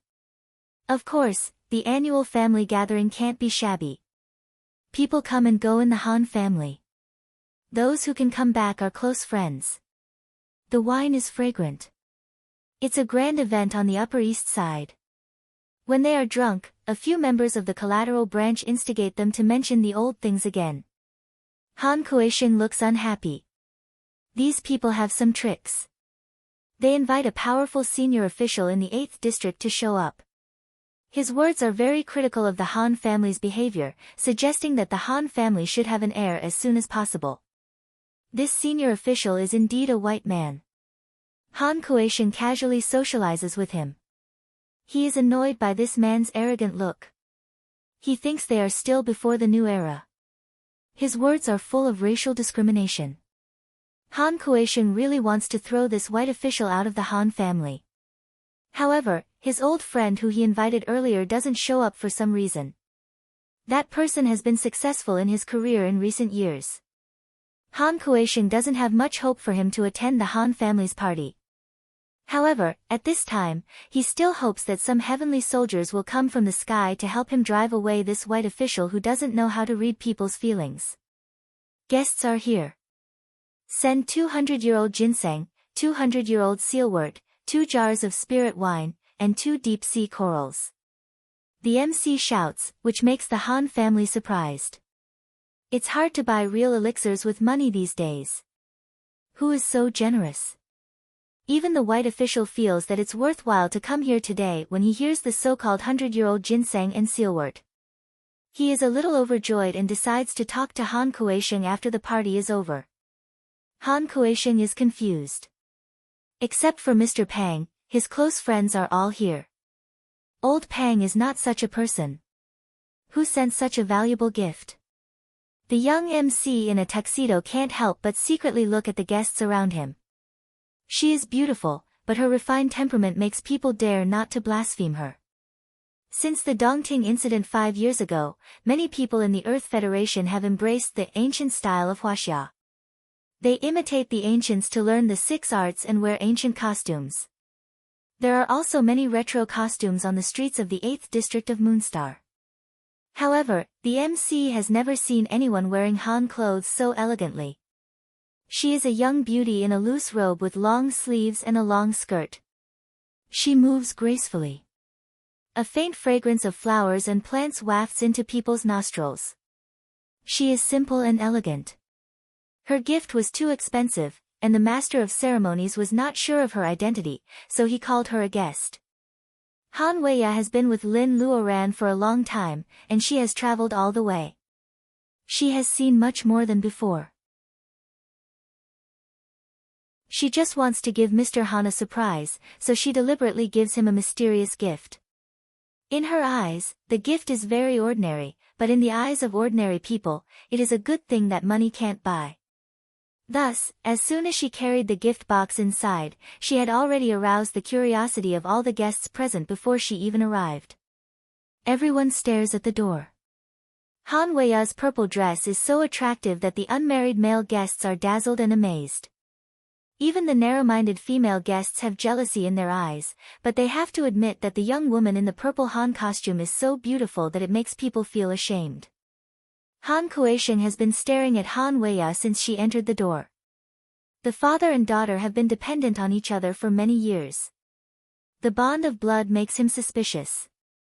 However, Han Weiya was only 16 years old when she left the earth. Because her face was ruined, she wore a veil all year round and she didn't grow up. The girl in front of him is so much like his daughter. However, both her appearance and temperament are totally different from his memory. After 5 years, his father has aged a little. Han Weiya has completely forgotten the beautiful thoughts she had before she came here. She has no mood to care whether the other person she expected in the venue is here or not. Looking at Han Kuei-sheng's weathered face, tears flow down her cheeks like a faucet forgotten to turn off. Wei? Han Weiya nods and throws herself into Han Kuei-sheng's arms. Dad, I miss you. All the scenes Han Kuei-sheng had imagined can't compare to this, Dad. The slippery businessman holds his daughter and doesn't know what to do. Thousands of feelings come into his heart at the same time. What? Is that Han Weiya? There is a buzz in the venue. Some members of the Han family who have bad intentions only feel that they have been hit hard by someone. They are so angry that they vomit blood. However, they have to rush forward to show their loyalty and congratulate Han Kuei-sheng and his daughter on their reunion. Han Weiya's sudden appearance amazes the single male guests and frightens the unruly clansmen. This party of the Han family is really a happy one and a sad one. At the same time, in an office in the 8th district, Mr. Pang has just finished a large number of documents on his desk. He looks up at the time and pats his forehead. He is so busy that he even forgets Han Kuei-sheng's invitation. He doesn't know if he can catch up with Han Kuei-sheng now. Mr. Pang stands up and tidies up his clothes. He is about to call the secretary in. The secretary has been working for him for 7 or 8 years and has become more and more stable. She opens the office door breathlessly. Mr. Pang, she is back. Mr. Pang can't tell whether he is happy or sad. He washes his face and asks, who is back? The secretary steadies her breath, Han Weiya who disappeared with that man 5 years ago. Mr. Pang's towel falls into the basin. He wants to leave immediately, but years of political career calms him down. Mr. Pang gradually smiles. Except for Han Weiya, is there any other abnormalities in the 8th district today? The secretary thinks for a while and tells him the strange thing that the Liu family's mansion by the artificial lake was struck by lightning this evening. Mr. Pang lowers his head and smiles widely. No wonder that man transferred him to the 8th district. There are 2 families here who are related to Mortal Heart Fairy. Sure enough, they can get the news the fastest. Since there is news, it is time for him to move his position, right? Pang Xianzhong sends the news here. This time, he won't miss it by accident, right? Lu Qingdai soon receives Lin Luoran's voice. On the 15th day of the 8th lunar month, on the traditional Mid-Autumn Festival of Huaxia, there will be a Miaoyin spell conference on Mount June. What Lu Qingdai can do is to spread this news as much as possible throughout the Federation and encourage believers to go to Mount June on that day. Even if the island can't fit all the believers, they should gather in Dongting City. Miaoyin Spell Conference? Just from the name, does Mortal Heart Fairy want to preach Taoism? Lu Qingdai naturally doesn't refuse. After seeing Lu Qingdai's ability, the entire Lu family, who originally disapproved of the family's purpose, also acts quickly as if they have been injected with chicken blood. Of course, it is unknown whether they suddenly change their nature or they are greedy for the so-called holy spell. Gathering all believers will be a grand event. In the new era, the Earth Federation still strictly controls the flow of citizens. How to make thousands of people believe in the Lu family and how to make them pass the approval smoothly and gather near Mount June Island is not a simple thing. As an oracle, Lu Qingdai has to cooperate with the plan of the Lu family's think tank. Through premeditated coincidences, she shows her magical ability. She promotes the Miaoyin Spell Conference by creating momentum. Coincidentally, the location of the spell conference is Mount June. The Alpha Alliance has never given up catching Lin Luoran, the last female cultivator. In short, as soon as the news is released, there is an undercurrent surging. The Lu family's mansion works day and night. Spies come in batches one after another. They use micromonitoring devices. The Lu family is completely exposed to some forces. One day, Lu Qingdai comes back. She is tired and she has to prevent being monitored. Even people will get angry, not to mention the young lady of the Lu family who has been spoiled since she was a child. Lu Qingdai ignores the persuasion of the head of the family. She uses the spell of true sight to find countless surveillance devices outside the Lu family's mansion. She doesn't even let a fly go. This afternoon, there is endless thunder outside the Lu family's mansion. When Lu Qingdai is exhausted, the entire Lu family finally gets privacy again. The Alpha Alliance and some left-wing forces of the Earth Federation hate Lu Qingdai so much. They can't wait to catch Lu Qingdai and interrogate her 100 times. However, they don't want to alert the enemy, so they hold back their anger and wait to catch Lin Luoran. It is easy to fish in troubled waters. Under many undercurrents, there is a low-key but powerful force quietly adding firewood to the momentum of the Lu family. The Miaoyin Spell Conference is not only publicized to all people in the Earth Federation, but also many people in the Alpha Alliance are curious. For a while, people gather from various planets. The number of people preparing to go to Dongting on the Earth has reached an astonishing number. The new mayor of Dongting City after Mr. Pang is both worried and happy. It is very difficult for the infrastructure of Dongting to accommodate so many people at the same time. He is happy because as long as he can handle this high-profile Miaoyin Spell Conference well, it will also be a political achievement. Time is approaching. Where is Lin Luoran who causes all this? In the old house of the Ma family by Dongting Lake, there are no vegetables in the past 5 years. The weeds are knee-high. The 2 big trees in the courtyard are lush without thinning. It is September and they are full of gourd-shaped fruits. Anyway, the owner of this house is not here. Some residents in the community like to walk here and take some fruits home to eat. Today, several old ladies walk to the Ma family's villa again. They find something unusual before they do anything. A green rope flies up and rolls down a fruit. Some people are whispering under the dense branches. They seem to be surprised by the taste of the gourd fruit. Although the voice is low, it really comes from the yard with the closed iron gate.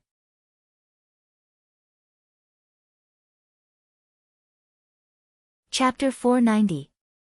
On the Mid-Autumn Festival, people and the moon are full. Ancient emperors have a ritual system of offering sacrifices to the sun in spring and the moon in autumn. The Mid-Autumn Festival has been recorded in Rites of Zhou. Later, nobles and literati also follow suit. They worship the full moon in the sky during the Mid-Autumn Festival to express their feelings. This custom spreads to the people.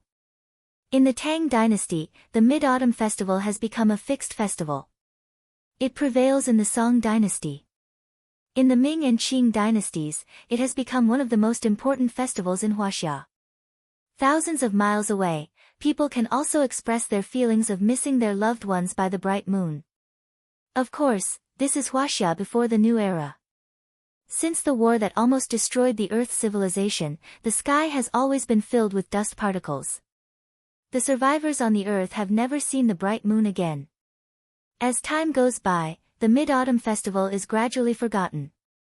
However, the Mid-Autumn Festival in the year 306 of the new calendar is always different. This day is recorded in the notes of literati of the Earth Federation and unofficial history legends. No matter how the literati think, they all remember one point, the Miaoyin Spell Conference. When the clock crosses 12 o'clock on August 14th, the 15th day of the 8th lunar month has not officially arrived. Many people who pitch tents by Dongting Lake can't sleep. Because there are too many people coming to the spell conference, the accommodation in Dongting City can't be occupied. Although some people live in private houses, a small number of people choose to pitch tents by Dongting Lake. The lake water is clear and the willows are green. Living by the lake is no worse than living in a hotel. As of August 14th, more than 400,000 people have poured into Dongting because of the Miaoyin Spell Conference. Half of them are people of the Alpha Alliance from various planets. These people are too idle. They just want to watch the fun and rush to Dongting City. There are cultivators on the Earth who have peeped at the genetic secrets of the human body. They can prolong their life by cultivation. This is confirmed by the Alliance.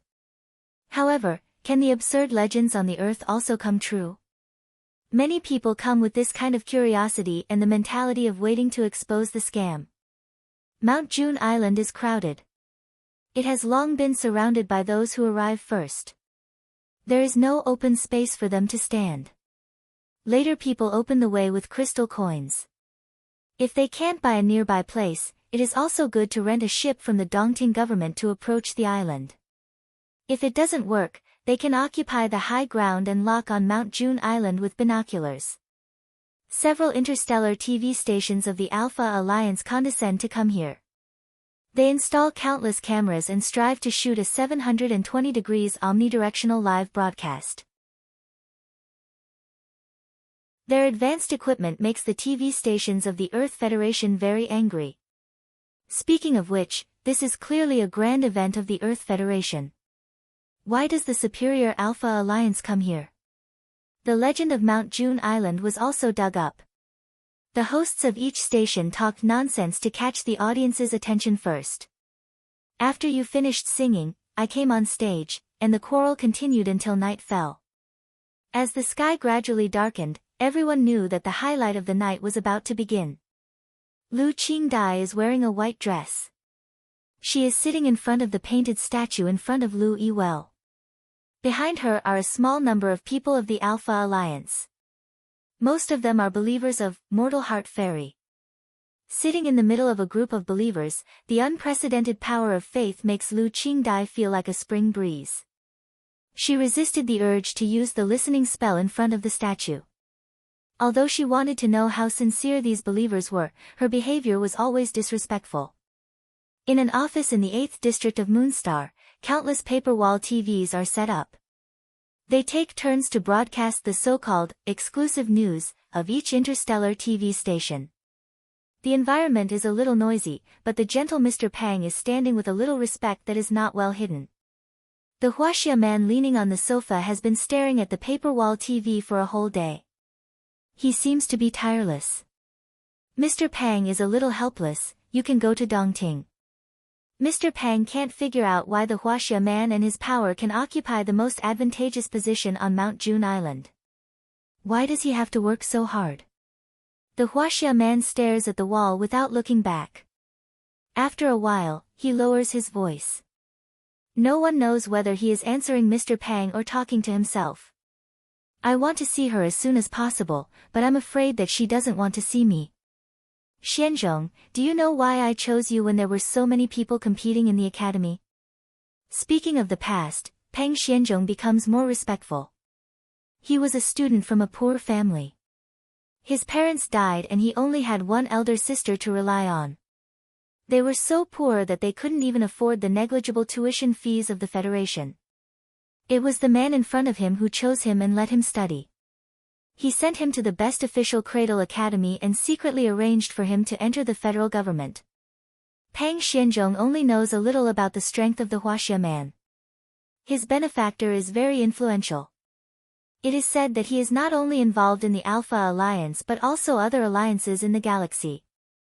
And Pang Xianzhong is not the only beneficiary. What does it matter?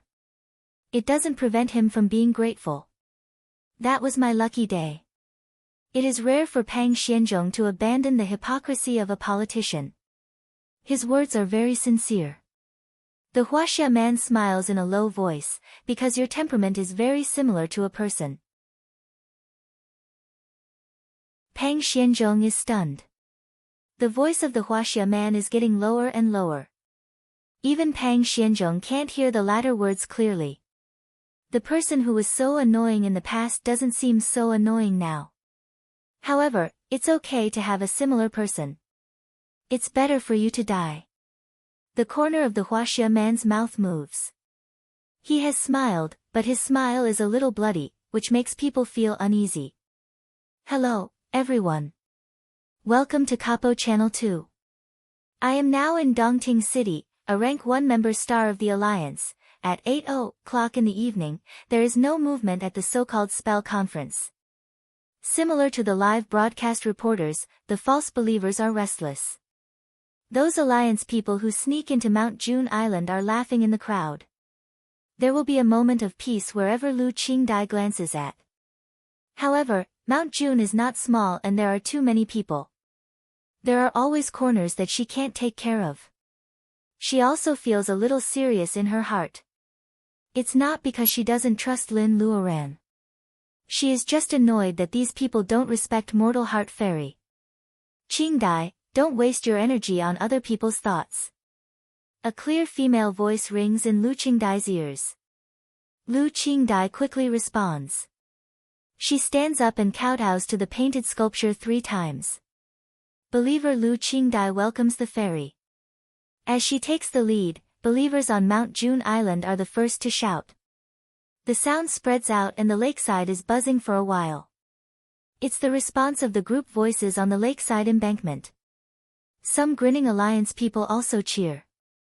After 3 shouts, there is no movement around Mount June. They can't help but sneer. Could it be that Mortal Heart Fairy is too shy to see people? It's obviously a lie. I came here in vain. Haha, I heard that the hairy crabs in Dongting Lake are good. It's not a waste of time. Let's ask the mayor of Dongting for some specialties. Lu Qingdai clenches her hands so tightly that her nails almost pierce into her flesh. These people make her have the impulse to throw thunder punishment spell and kill them all. The hour hand just points to 9:00. On August 15th before the new era, this is the roundest and brightest time of the moon. However, at this moment, there is only the dim light from the lake on Mount June. It seems that the atmosphere is heavy. Until a moonlight breaks through the heavy black clouds and shines on Mount June Island. Even the surrounding lake is illuminated. The moonlight tonight is really good. Many people secretly sigh. However, they suddenly realize that the moon has not been seen on the earth for a long time. Where does the bright moonlight come from? Everyone looks up and finds that the moonlight they are bathed in is like someone splitting the polluted gas over the earth. The moonlight is unyielding and casts down with the momentum of sweeping away the darkness. It can dispel the haze in people's hearts. In the blink of an eye, the light becomes free and brighter. A few bright lights come from the direction of the moon star. The wonderful sound of Chinese bamboo instruments is coming from afar, washing people's hearts. Gradually, people can see that it is a few fairies flying to Mount June Island. Some are playing the guqin, some are playing the sheng, and some are holding the pipa. The beautiful voice was moving and the celestial figure was faintly discernible. This dreamlike scene made the believers kowtow again and again. It also made the onlookers shut their mouths unknowingly. In this situation, even the sound of breathing was like blasphemy. Who said that there are no fairies in this world? Even the major radio stations of the Alliance can't find these fairies.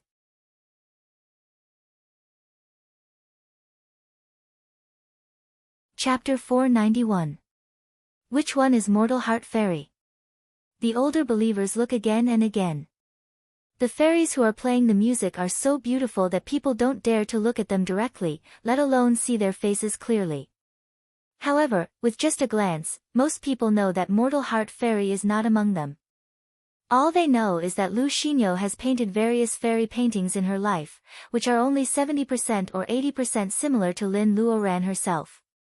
Those fairies playing music are extremely beautiful, but they are not Mortal Heart Fairy. The music is so moving that people can't have any evil thoughts. The female fairy playing music is smiling like a flower. Even her hair is extremely beautiful. At this moment, many people on the scene are intoxicated by the music. The anxiety caused by the long wait is soothed by the music. Outside the venue, in the live broadcast, because of the time difference needed for the signal to transmit back, even the nearest member star of the Alpha Alliance from the Earth has just played the scene of the moon rising from the clouds and fairies playing music. After the song is played, the moonlight is still the same. The female fairy playing music is still smiling. When people come to their senses, she still disappears. There is still the fragrance of flowers in the air, proving that the real female fairy just flew down and fell into the mortal world, still no Mortal Heart Fairy. There is some commotion in the crowd. Lu Qingdai looks around. Mount June Island is shrouded in the cool moonlight. It is full of light. The bustling crowd has already scared the birds on the island away. The colored sculpture standing in front of Lu Yi well ripples like water. Some people still notice the change of the sculpture and hold their breath. First the hands and feet, then the dress and shoes are dyed by the water little by little. Until the facial features are revealed, people close to the well find that the colored sculpture in front of the well is alive. Lin Luoran ties her hair up meticulously tonight and wears an emerald jade crown on her head.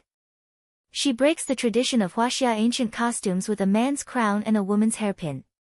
It is simple and elegant. The face shape is completely exposed, which makes her profile more perfect. Her eyes are shining like stars. Fairy. Lu Qingdai is the closest and she is the first to come to her senses. Everyone wakes up from this kind of freehand landscape feeling. They can't help but step back. It is a kind of blasphemy to get too close. A halo softer and whiter than the moonlight shines on Lin Luoran. She nods to Lu Qingdai calmly and then opens her palm. She puts an unknown seed under her feet at random. Filming equipment from various planets of the Alpha Alliance perfectly witnesses the myth of the Earth. The seed is planted by Lin Luoran. She suddenly turns around and smiles, "Who can lend me some water?" Lin Luoran's voice is not loud, but not only on the island, but also on all the boats on the lake, and the citizens on the embankment can hear it clearly. Lin Luoran is like a clear spring running through people's hearts. She is more approachable and kind than they think. However, why does Mortal Heart Fairy suddenly ask everyone to borrow water? A middle-aged woman who was sitting closer to them boldly took out her own glass of water. The reinforced glass is half full of drinking water. Lu Qingdai takes it and hands it to Lin Luoran. Except for Lu Qingdai, who is a little closer to Lin Luoran, there is already a circle of 30 feet around her. Lin Luoran looks up at the crowd. How can the fragrance of osmanthus be missing in the mid-autumn moonlight? You all come from afar. This osmanthus expresses my gratitude. The water in the glass is poured down and the silver wire falls to the ground. The seed on the ground is soaked in water. Green light spots like fireflies scatter around. Under the watchful eyes of everyone, the seed takes root and germinates in just a few seconds. It grows branches and leaves. It is no taller than a person. In the blink of an eye, it becomes a osmanthus tree as thick as two people's waists, covering an area of more than 10 meters and more than 15 feet high. The branches of the osmanthus are full of buds. Until these pale yellow osmanthus blossoms, the strong fragrance of the osmanthus pervades the entire Mount June Island and then drifts to the lake and the shore. Believers are shocked.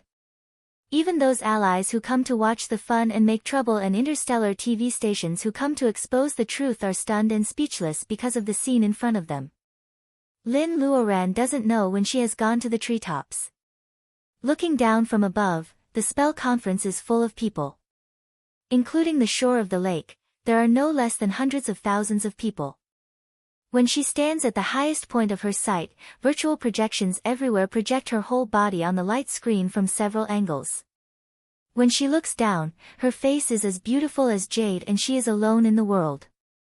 In the strong fragrance of osmanthus, Lin Luoran casts a little spell to dispel the pollution gas that has been lingering all year round. A full moon emerges from the clouds. Looking from the lakeside, the moon hangs low on the sparkling lake and becomes a quiet background hanging behind Lin Luoran. In this situation and this scene, only the arrival of an immortal can make such a scene. So beautiful. A young man whose hair is dyed in various colors murmurs to himself, which makes everyone angry. It is not only the people who are beautiful but also the lake and the moonlight. It is the Miaoyin spell conference that allows them to enjoy the osmanthus flowers under the moon. In the new era, they have a real mid-autumn festival. Her eyes are still so bright. In Pang Xianzhong's office in the 8th district of Moonstar, the Huaxia man seems to be immobilized the moment he sees Lin Luoran on the screen. After more than 300 years, the earth has really changed. He never thought that he would live for so long and that he could really see her again after 300 years. She seems to have grown taller and can cast many spells easily. It can be seen that her personal ability has also improved a lot. Normally, no kind of love can withstand the sharpening of more than 300 years. However, he left his hometown in anger when his love was at its peak. He couldn't get what he wanted. The huge distance between them, the drastic changes of the earth, and the barrier of 300 years make his heart so hot that it is difficult to melt. She has become the cinnabar mole in his palm. The Huaxia man lowers his head and smiles bitterly. It is a pity that he can't see her again. If he does, she will definitely draw her sword and kill him with her temper. Evil light flashes in his eyes. Even if they turn against each other and are no longer in the same camp, it is better than the 3 words, Mu Tian Nan, becoming an insignificant memory in the corner of Lin Luoran. Mu Tian Nan leans on the sofa and drinks up a glass of red wine. As time goes by, old friends are hard to find. In this world, she is the only person he knows. Naturally, he will not give up easily. On Mount June Island, the wonderful sound has passed away and the spell conference has just begun. Lin Luoran's appearance has already made people's hearts boil. The feeling of pure power of faith surging into her body makes her close her eyes. After feeling for a moment, she looks at Lu Qingdai and slowly says, "Qingdai, you are already an oracle. Stand beside me." The light overflowing from her fingertips makes Lu Qingdai like a leaf being blown up. She falls on the top of the laurel tree. Stepping on the soft branches, Lu Qingdai stands respectfully behind Lin Luoran. This great glory is enough to make the master of the Lu family who looks up under the tree almost faint with happiness. Believers only feel that it is a lifetime blessing to bathe in the same moonlight with Mortal Heart Fairy. Only the people of the Alpha Alliance in the crowd wake up first and ask sharply, the word, spell conference, is originally a traditional Buddhist ceremony on your earth. It is a gathering held to preach Buddhism and worship Buddhas and monks. It is to gather pure food, solemn Dharma objects, worship Buddhas and Bodhisattvas, set up a fast, give food, preach, and praise Buddhism. Mortal Heart Fairy, what is your background? Believers look at each other angrily, but they can't refute the Alliance's words. Every believer here knows that Mortal Heart Fairy once lived in the Dongting Dragon Palace. Before the new era, she used to cure diseases in the rain, which benefited many people. However, every god, Buddha, and true immortal has a good reason. Everyone really knows nothing about Lin Luoran's past. Mortal Heart Fairy suddenly appears in front of people. The host of the Interstellar TV sees that everyone is silent and he is even more proud. He stares at Lin Luoran and says, "It is you who sheltered the survivors of the Earth in the waters of Dongting 300 years ago. Then, during the Interstellar War, when mutant monsters attacked Earth humans, where were you as a true immortal?" Sharper questions are thrown at Lin Luoran one after another. The Alpha Alliance is not unprepared. Lu Qingdai looks angry. The thunder penalty in her palm is about to fall, but Lin Luoran raises her head and stops her. "Even if you don't ask me this question, I will tell you today." Lin Luoran's eyes are deep and she doesn't seem to lack confidence at all. 300 years ago, I was just an ordinary female cultivator from Huaxia. Because of the rain, I saved people. I held the Immortal's book in my hand and got thousands of believers. On this Mount June Island, in front of Lu Yi Well, I apotheosized myself as Mortal Heart. I was in charge of the waters of Dongting within 800 miles. This is my origin. There is nothing to hide. As soon as Lin Luoran finishes her words, everyone present is in an uproar. Hearing the keywords, ordinary female cultivator of Huaxia apotheosized herself, people can't tell how they feel. Some people are disappointed, some people are confused, and some people are shaken. A new immortal who just proved Tao for more than 300 years. Lin Luoran's words almost tear off the mysterious veil covering her. She draws the moon out of the clouds, fairies play music, and drop seeds into osmanthus layer by layer. The people of the Alpha Alliance are excited. People of the Alpha Alliance are happy. The Alliance is not afraid of cultivators making trouble. It is afraid that some cultivators will bewitch people under the banner of religion and make the Alliance fall into internal chaos. After all, the Alpha Alliance has studied the history of the Earth for many years. It still knows that it is very difficult to deal with religion. Lin Luoran doesn't seem to worry about the reversal of the situation. She looks down at everyone from above the osmanthus. She is not affected by the mutiny, but her tone has been raised.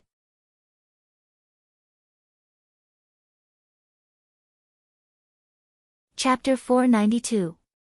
When Lin Luoran says, "evil intentions," her smile is impeccable. She doesn't stare at anyone, which makes the troublesome host of the Interstellar TV blush with anger. In a confrontation between two sides, the most damaging thing was not the sharp words, angry cursing, or reasoning, but the difference in status. The one with a higher status would occasionally lower his status to talk to you, but in reality, it was only because he was interested, and he did not see the other party as an opponent that he could rival. Disregard, blatant disregard, was the best way to let a clown recognize his identity. The impetuous hearts of believers are instantly aroused by the common hatred of the enemy. Lin Luoran is right.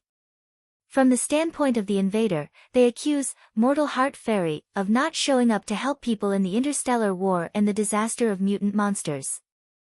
If she can't be forgiven, then the people of the Alpha Alliance who say this are even worse than pigs and dogs. What rank 1 member star? In the name of aid, they plunder the Earth's resources and mutant monsters' crystal nuclei are bought at a very low price. These are not what the residents of the Earth Federation beg for. The 8 districts of Moonstar have perfect bunkers. The air in the districts is said to completely imitate the air quality of the Earth before the new era and before the 20th century. Pluto is about to be developed. However, they are not the Earth at all. The humans on Earth who were born after the new era had never enjoyed the wind that belonged to nature. Mortal Heart Fairy has never shown up.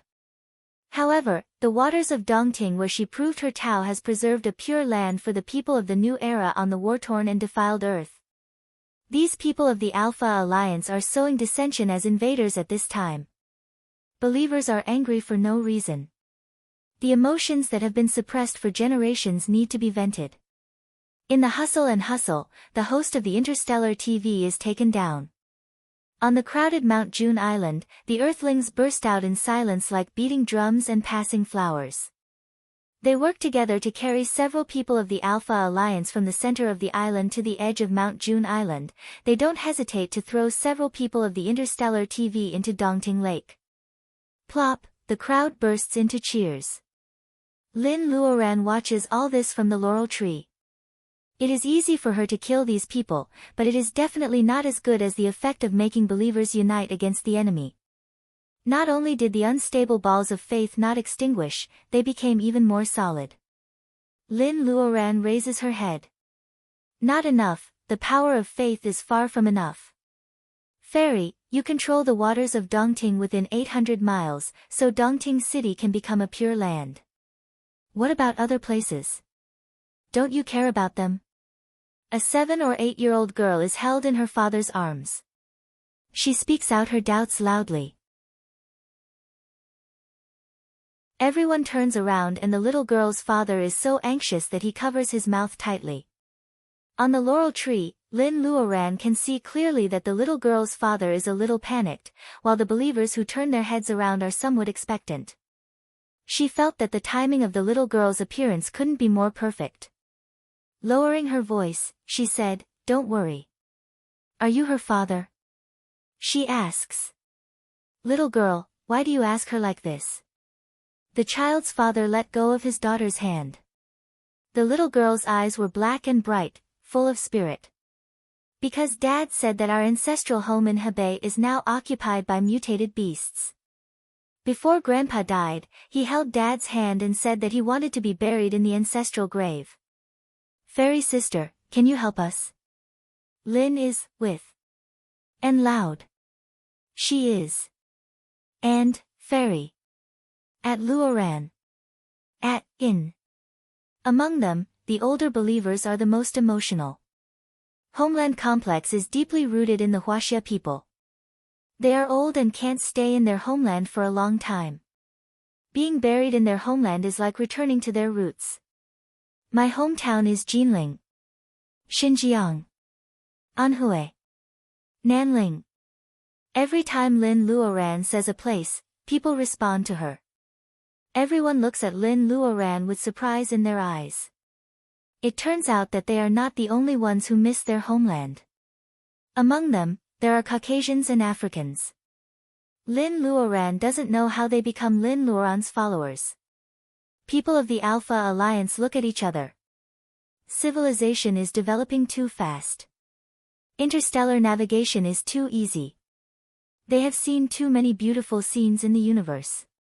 Most of them can't understand what kind of obsession Earthlings have for their destroyed homeland.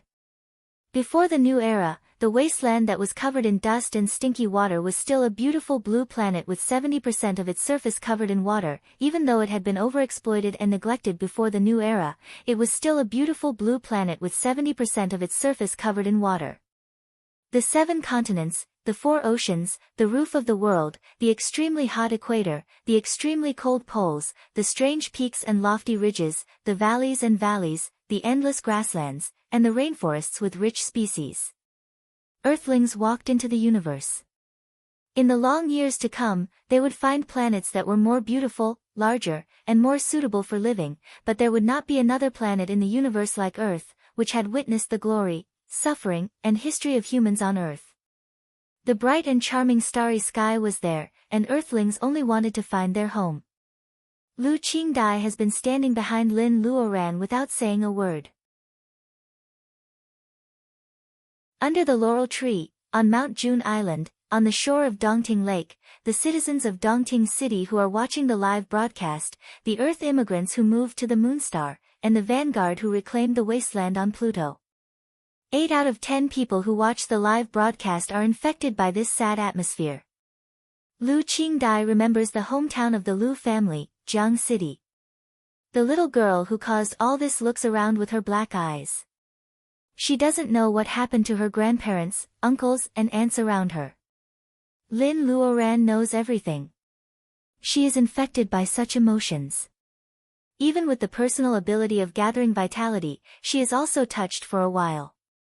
She chokes back her sobs and says softly, "Although I proved Tao in Dongting, I used to be a person from the center of Chuan province. The land of abundance and the beautiful mountains are now the same as Huaxia and other places on the earth. It is all scorched earth with fierce beasts. Therefore, your wish is also my wish. The people of the Alpha Alliance who come to watch the fun don't dare to make trouble again. Although Lin Luoran's tone is light, it is filled with boundless coldness. I am just a little god in charge of a water area.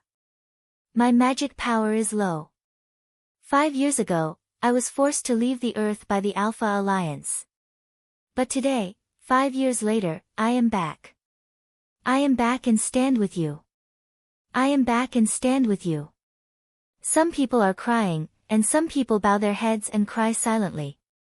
People who have not experienced the destruction of their country, invasion, colonization, and being the lowest, rank 1 member star citizen, will never understand this kind of feeling. Please believe me. Lin Luoran is shrouded in the hazy moonlight. She doesn't feel it yet. However, a speech with a script is totally different from sincere words from the heart. Her side face looks extremely holy at this moment. Her whole body seems to be covered with moonlight. The lake, the moon, and the osmanthus tree are all overshadowed. Please believe me, I will do my best. Lin Luoran doesn't say it out, but she has already gotten a response. Faith groups like fireflies fly up from the residential buildings in Dongting City, from the Moon Star, and from Pluto. They are faster than sound and faster than light. In this world, only the power of faith is not limited by distance. As long as it is formed, it will automatically fly over thousands of rivers and mountains and gather to the source of faith. Lin Luoran is the source. She is surrounded by fireflies. Lin Luoran doesn't laugh. She suddenly feels a sense of crisis coming from the opposite direction of the moon star. The entire Dongting, no, it should be Mount June. She is suddenly locked on. Sure enough, the Alpha Alliance won't allow her to unite the survivors of the Earth, will it? Mr. Pang, Mr. Pang. The Alpha Alliance's space station in the Equatorial 3 orbit has dispatched 3 starships. Their target is Dongting City on the Earth. The office door is pushed open and the secretary is sweating. Pang Xianzhong grits his teeth tightly. The defense of Dongting City is built and reinforced by him. No one knows the situation better than him. There is no way to fight against 3 starships. The Alpha Alliance has endured for 5 years. This time, the Alliance garrison was uprooted 5 years ago and Mortal Heart Fairy slapped them hard in the face. Is it time for them to take revenge? They didn't even care about the Alliance members mixed in with them. Inform Dongting City of this news. As a last resort, we have to use our backup. We must protect Dongting. Yes. You see, Mu Tiannan doesn't respond at all. Pang Xianzhong can't figure out what he is thinking. He has been looking for Mortal Heart Fairy for many years. At this moment, she is in danger, but he is not very worried. Xianzhong, you underestimate her and Huaxia cultivators too much. Even if there was a gathering vitality cultivator in Huaxia, the earth would not be like this, let alone Lin Luoran who is also a deity. The difference between 10 bearing essence cultivators and 20 bearing essence cultivators in understanding and using the law of heaven and earth is enough to affect the whole situation. Air attack. Air attack. Unknown starships are approaching. The alarm in Dongting City is more urgent than when mutant monsters attack the city. Speaking of air attack, everyone's face changes greatly. People push and shove each other, and it is a mess. Lin Luoran flies up from the laurel tree and has a panoramic view of the entire Dongting water. What are you panicking for? Where's your faith, your faith? Where did it all go? Earthlings in Dongting City at this moment, are you willing to help me repel the enemy ships and defend Dongting? Are you willing to help me repel the enemy ships and defend Dongting? Do we have that ability?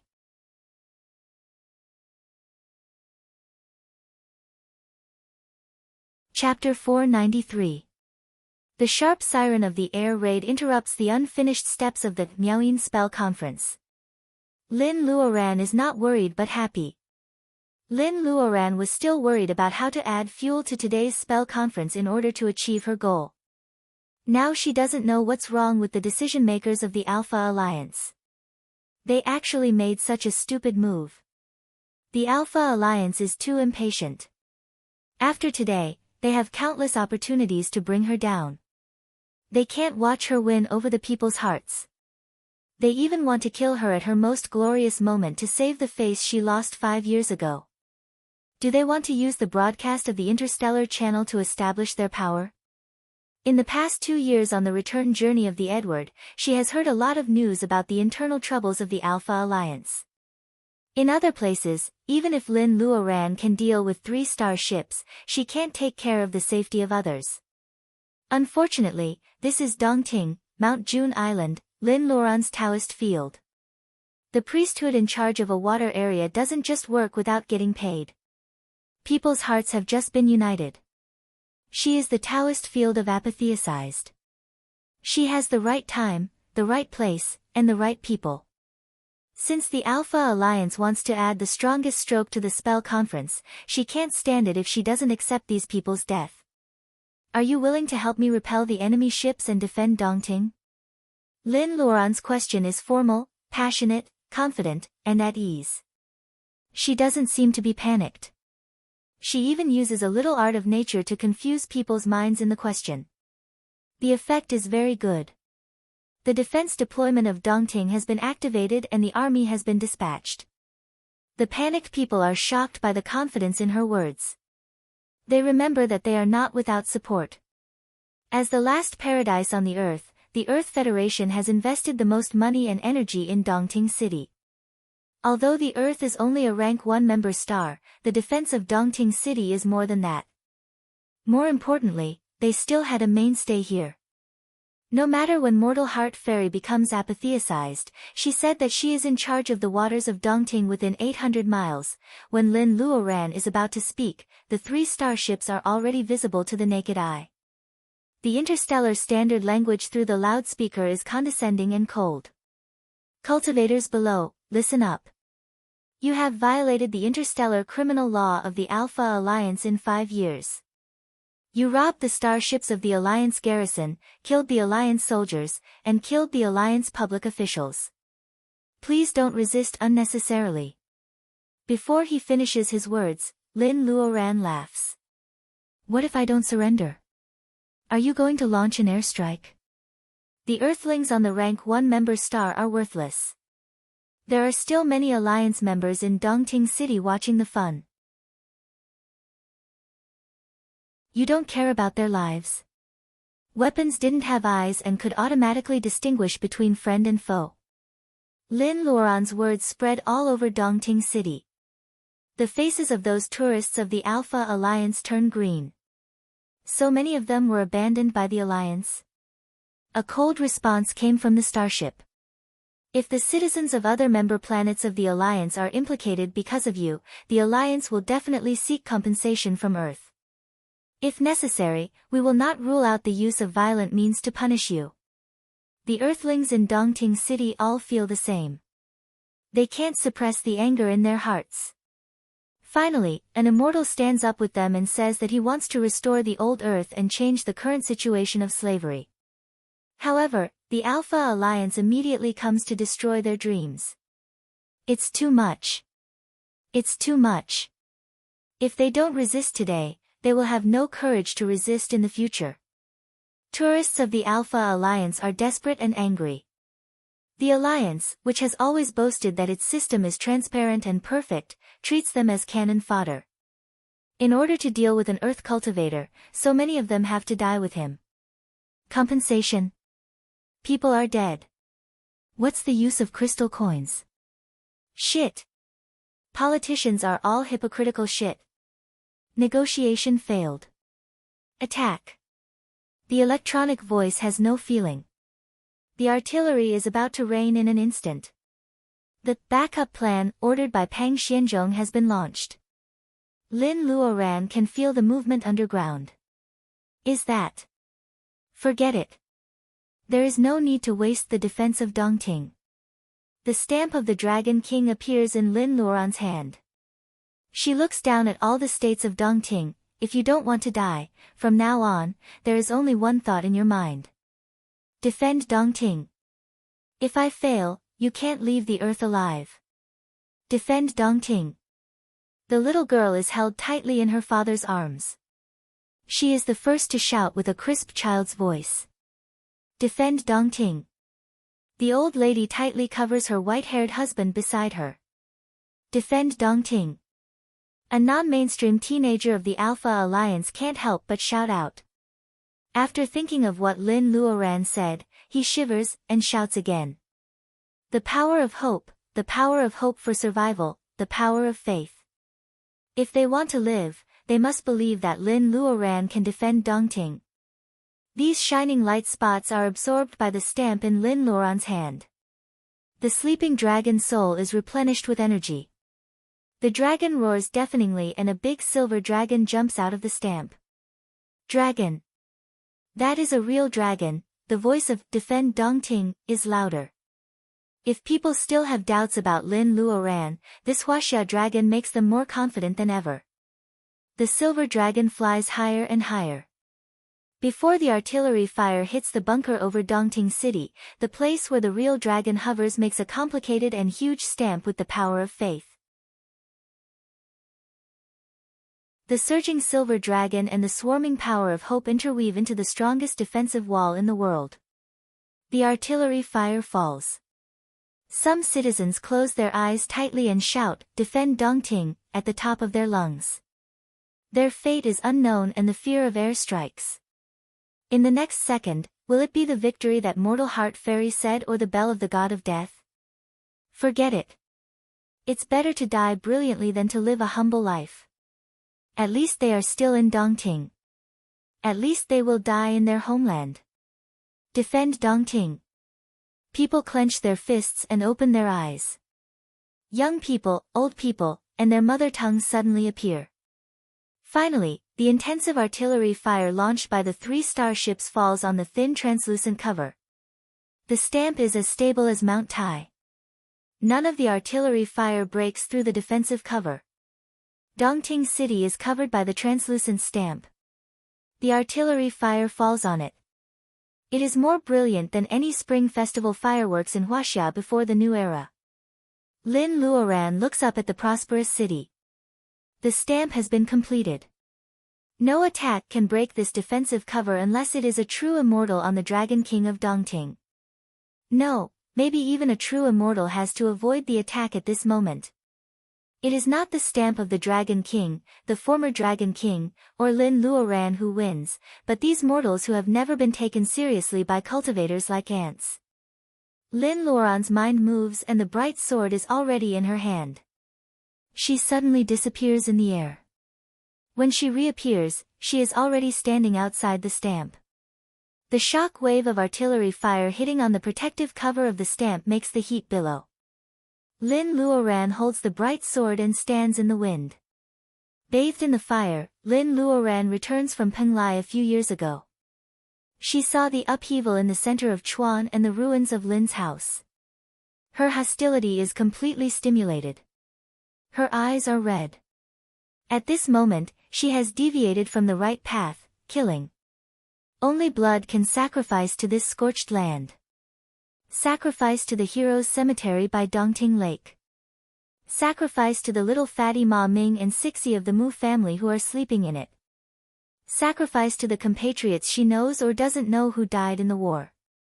Sacrifice to this once beautiful planet. Lin Luoran splits a small airship with her sword.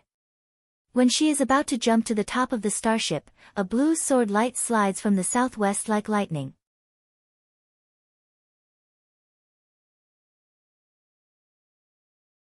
Chapter 494. A sword comes from the west. The one flying on the sword is Baojia. Lin Luoran is stunned and she is almost hit by a cannonball. She doesn't know that Baojia has returned to the earth. It seems that Baojia has arrived earlier than her. She also doesn't know when Baojia learned to ride on the sword. What makes her uneasy is why Baojia is here at this time. Baojia rides on the sword and sees Lin Luoran staring at the direction of her flying from with a blank face. Baojia pulls Lin Luoran away to avoid an attack from a tricky angle. How dare you be distracted at the moment of life and death? Lin Luoran tentatively calls, Baojia. Baojia raises her narrow eyes, no. No, it means that she didn't remember the past when she went to the center of Chuan province. It doesn't matter. Whether she remembers it or not, she is here to fight side by side with her at this time. Lin Luoran only feels indescribable pleasure in her heart. Everything goes well today and the Miaoyin spell conference goes smoothly. At this critical moment, Baojia suddenly appears and pretends to fight side by side with her. How long has she been thinking about this day? The hilt of the bright sword in her hand is hot as if it wants to break away from her. Is it because the snow sword is also here? Lin Luoran turns her head and smiles at Baojia. Let's go to the starship.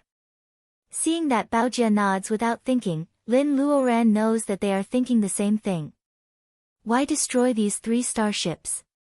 Don't feel sorry for God. Lin Luoran takes Baojia and disappears on the spot. Water-like ripples appear in the gunfire and dense airships. The 2 of them ride on the sword and shuttle among the gunfire airships. They are the 2 most dazzling scenes above Dongting City. When they appear again, they are already on the starship. Lin Luoran draws a strange circle with her right hand and a door appears on the shell of the starship. She takes Baojia to fly in and the door disappears. The silvery hull is still there. Earth cultivators invade the starship. Danger! Danger! The alarm is sharp and the direction where Lin Luoran and Baojia appear is almost full of holes. Baojia breaks away from Lin Luoran's hand. I don't need your help. Lin Luoran feels that Baojia's behavior is extremely childish, but she doesn't say much. She points to 2 entrances and tells them to go left and right respectively. Baojia nods and chooses right first. Lin Luoran comes in from the left. After reaching the level of gathering vitality, she doesn't use the 5 elements escape spell at all. Instead, she uses the materialization gate to enter freely, which is the wall-passing spell. Although it is not as widely applicable as the 5 elements escape spell, it is absolutely silent and the detector won't find any abnormal data. Lin Luoran's spiritual mind sees that Baojia is going to the central control room. Lin Luoran doesn't grab her but clears the obstacles along the way. She takes care of the stubborn resistance in person. She knows that she can't be merciful when 2 armies are fighting. She also rounds up those who are not killed and kicks them out of the starship with the wall-passing spell. They are not cultivators. They die under the attack of the starship itself when they fall into the air. The other 2 starships realize that something is wrong, but there is nothing they can do. After killing the lizard soldiers, Lin Luoran doesn't want to waste any more time on the robot. She contacts Xiaoji and asks if it can take over the starship. This kind of small starship is not as good as the Edward. Xiaoji teaches her to cut off the connection between the starship and the Alpha Alliance. The starship is forced to land on the scorched land outside Dongting City. Soon, a large group of mutant monsters surround it. The small airships are still trying to return and recapture the airship. Baojia and Lin Luoran get out of the starship. Baojia says that she will deal with these people. Lin Luoran is relieved and runs to the other 2 starships. Lin Luoran doesn't know what the enemy commander is thinking. He never gives up the plan to attack Dongting City. Does he think that the life and death of believers can restrain her? Or is she not the target from the beginning? Lin Luoran realizes that she could sneak into the starship 5 years ago. How can the Alpha Alliance not think about it? In the war when the Alpha Alliance invaded the Earth, there were bearing essence cultivators in Huaxia. There were many powerful figures in this world. The Alpha Alliance forced Huaxia cultivators to use the protection of the Tower of Babel. Maybe they used the lives of ordinary people to restrain them. Unfortunately, this trick doesn't work today. Lin Luoran strolls leisurely among all kinds of airships and attacks. Her spiritual mind spreads out unrestrainedly. She even disrupts the combat signal of the starship controlling the airship. The shouts in Dongting City are deafening.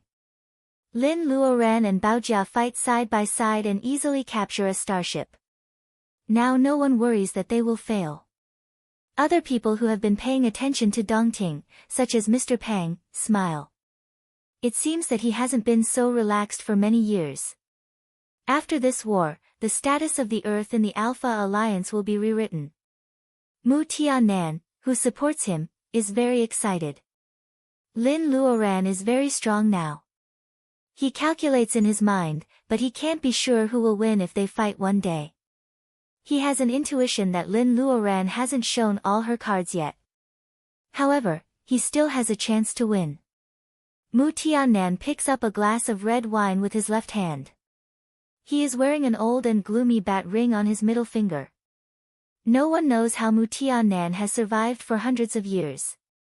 Brother Mu, who used to be a playboy, has fair skin and a handsome but feminine face. When he tastes the red wine, he looks like a monster. Xianzhong, after the Dongting incident is over, you can officially become the head of the General Staff of the Federation. The next step should be the promotion of the Earth. Those people in the Alpha Alliance will never give up until they see the coffin. In the General Senate of the Earth Federation, Peng Xianzhong has just reached the age of 45. Except for the special period of the reconstruction of the Earth at the beginning of the new era, it is rare to see such a young member of the General Senate. In 5 years, Peng Xianzhong has gradually become a mainstay from a rising political star. The equipment of the interstellar TV is too far away and Lin Luoran moves fast. Mu Tiannan watches for a while and then stands up. Are you leaving?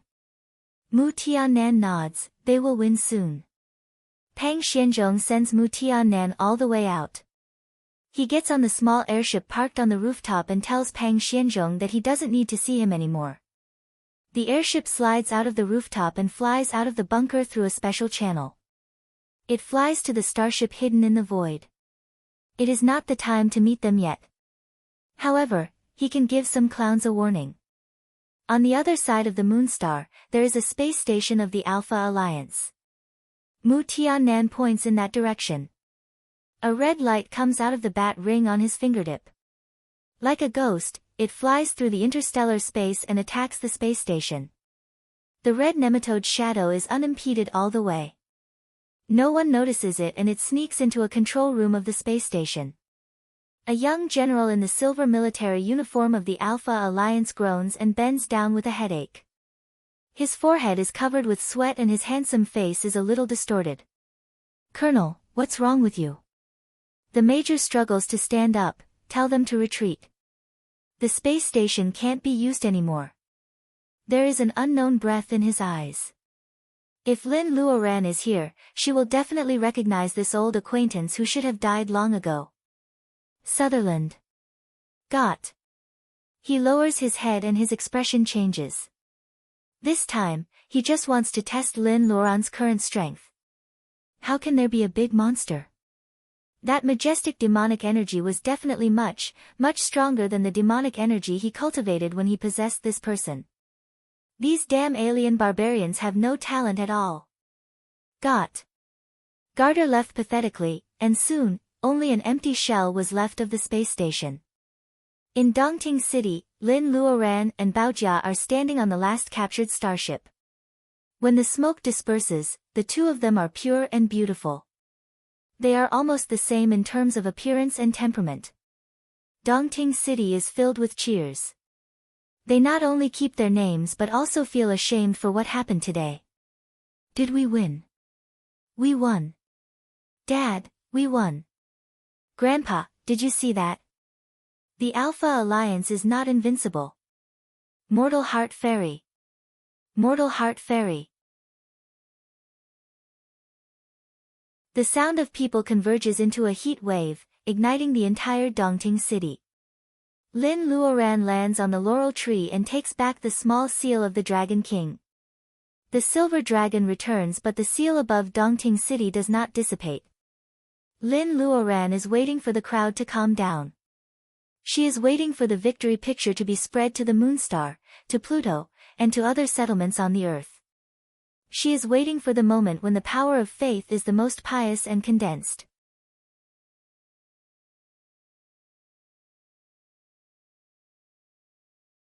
Chapter 495. In this world, there is only one way to build the Taoist root for mortals. The power of faith is endless and omnipotent. It is not mixed with any hypocrisy.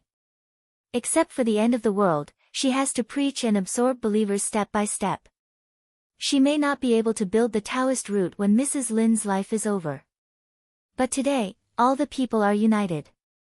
They have almost turned Dongting into a city of faith. Han Weiya and Will. If Colin Wu can build the Taoist root at this time, he has to thank the Alpha Alliance. Thank you everyone. Lin Luoran lowers her head and says to herself.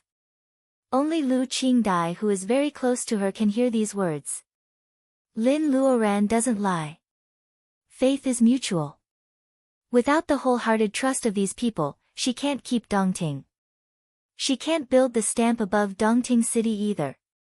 Lin Luoran closes her eyes and feels the strong power of faith. Dongting has really become her Taoist field. As long as the faith does not collapse, the stamp will not disappear. It will automatically defend when attacked. At this time, Dongting City is immersed in cheers. Baojia has left with a sword. It is the most critical moment. Now is not the time to look for Baojia. She returns to the earth and they will have many opportunities to meet. Lin Luoran whispers a few words to Lu Qingdai and disappears. Mortal Heart Fairy suddenly disappears from the laurel tree. People on Mount June Island are very shocked. On the lakeside, the Earth Federation watching the live broadcast is at a loss for a moment. Lu Qingdai feels that she is standing alone on the laurel tree and countless eyes are focused on her. She is so excited that her mouth is dry. Lin Luoran has gone to the Dragon Palace under Dongting Lake at this time. As soon as she appears in the main hall, Ma Shuangshuang comes to greet her. Aunt Lin. She knows clearly what happened on the shore in the Seaview Pavilion. Although Ma Shuangshuang has matured a lot in 5 years, the grand scene just now is enough to make her heart surge and she can't restrain her excitement. How's your brother and the others? Ma Shuangshuang nods and follows Lin Luoran all the way to the side hall. In a side hall, there are 3 luminous cocoons at this time. Ma Yiming is in the middle, Han Weiya and Colin are side by side with him. All 3 of them close their eyes. In fact, since the Alpha Alliance attacked Dongting City, this process of building the Taoist root has begun. She had rushed over just to carry out the last step. Lin Luoran takes out the small seal of the Dragon King and the golden booklet. She gave these 2 things to Yuan Yi, but the first apprentice left them in the 9th temple. Without the golden booklet and the small seal of the Dragon King, it would be troublesome for her to do these 2 things today. Seeing that the 3 light cocoons are solidifying, Lin Luoran sets up the golden book and the stamp of the Dragon King. She turns around and asks with a smile, how about it? Have you made up your mind? Ma Shuangshuang blinks, of course. He can be the first alien who can cultivate, but he will only be a servant for 100 years. Brother Colin feels that he is very lucky. Techniques should not be imparted randomly, and cultivators should not accept disciples randomly. The higher her cultivation, the more she could feel the omnipresent power of the law. The karma that the Buddhists talked about was actually very mysterious, but it really existed. She recalled what she had done in the past. Although she could not help but help others occasionally, she did not break the rules when it came to imparting techniques. If a person were to ascend to heaven, there would be no restrictions on helping friends and family to enter the Tao. The first apprentice, Yuan Yi, found the butterfly bush flower for her. He gave up the reward and only wanted to join the sect. The second apprentice, Zheng Tian, was an old acquaintance of hers for many years. He also helped the Lin family to succeed. It was not unreasonable to accept him as a disciple. Cui Wanlu was an old friend. Wang Miao Yi and her husband also took care of the Lin family when she was trapped in the blood pool underground palace of Jinling. Not to mention the brother and sister of the Ma family. Her brother Luodong made a promise in the past.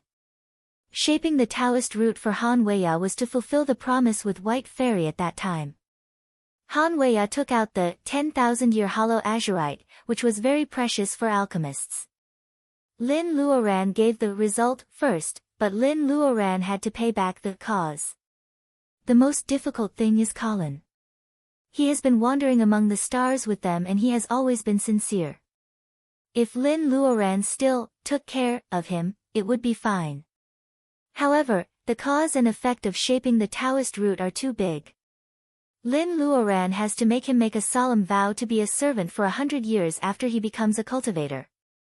As Ma Shuangshuang said, many people would fight for shaping the Taoist root and being a servant for 100 years. Lin Luoran calms down her mind. She picks up the brush she has prepared for a long time. She dips it in ink and writes on the white paper of the golden book that she will exchange the power of faith for the mortal Han Weiya and the mortal Weir. Colin's request to shape the Taoist root.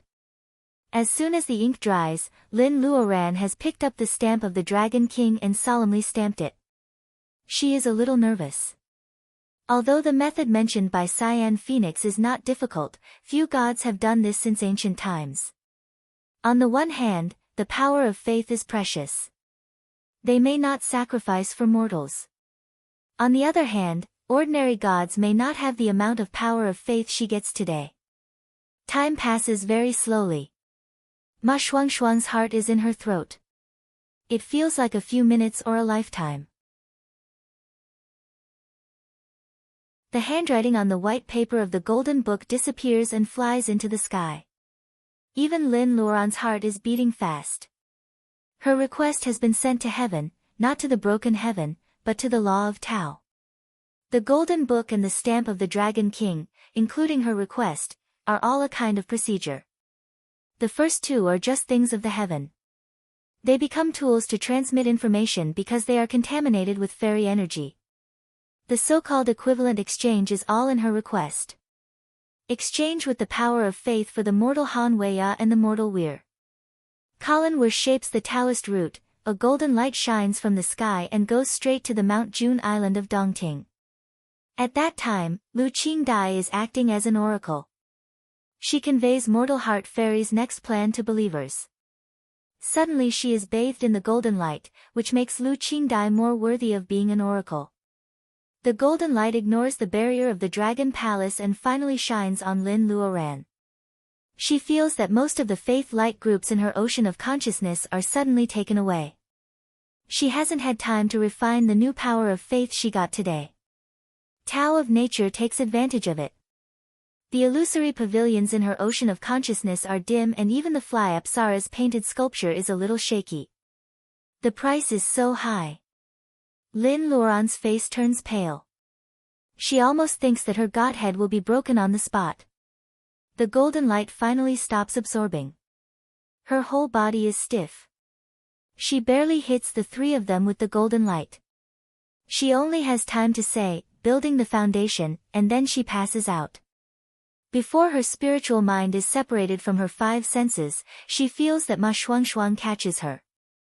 As for what Ma Shuangshuang shouts in her ear, she doesn't hear it. Lin Luoran seems to hear someone calling her an idiot in a daze.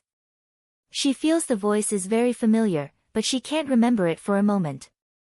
The golden light twines around Ma Yiming, Han Weiya, and Weir. Colin Weir moves around the three of them. A force seems to be replicating or stripping something from Ma Yiming's body. Until the golden light disappears, the three of them fall heavily to the ground. Lin Luoran has slept for 7 days. She doesn't dream. When she wakes up, she still feels a little headache. She tragically finds that she can use her spiritual mind, but she can't peek into the ocean of consciousness for the time being. Thinking that someone called her an idiot before she passed out, she shudders. Now thinking about it, it seems to be the voice of the man in robe who taught in her dream. No way. In her impression, how can such a person be flustered and exasperated? Lin Luoran feels that she has an auditory hallucination. She opens the pink light cigarette curtain and 4 pairs of eyes stare at her with tears.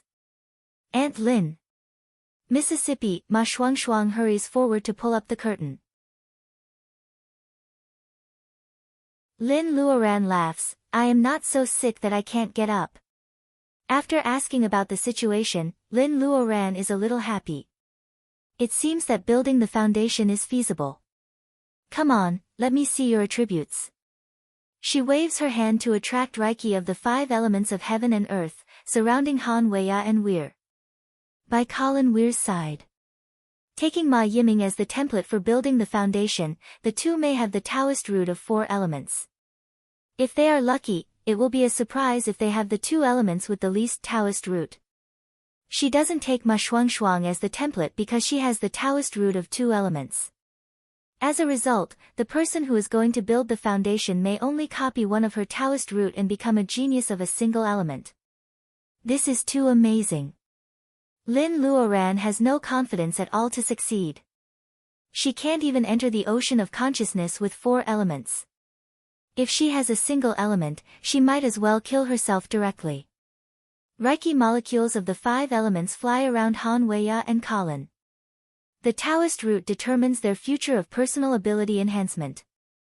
Before the result is found, both of them are extremely nervous. You're tuning into the Blissful Bookshelf YouTube channel. We're so grateful for your support, and don't forget to subscribe to join us on this incredible journey through captivating stories. Your generosity through donations truly makes a world of difference, as it's the primary source of revenue that allows me to expand and enhance this channel for you.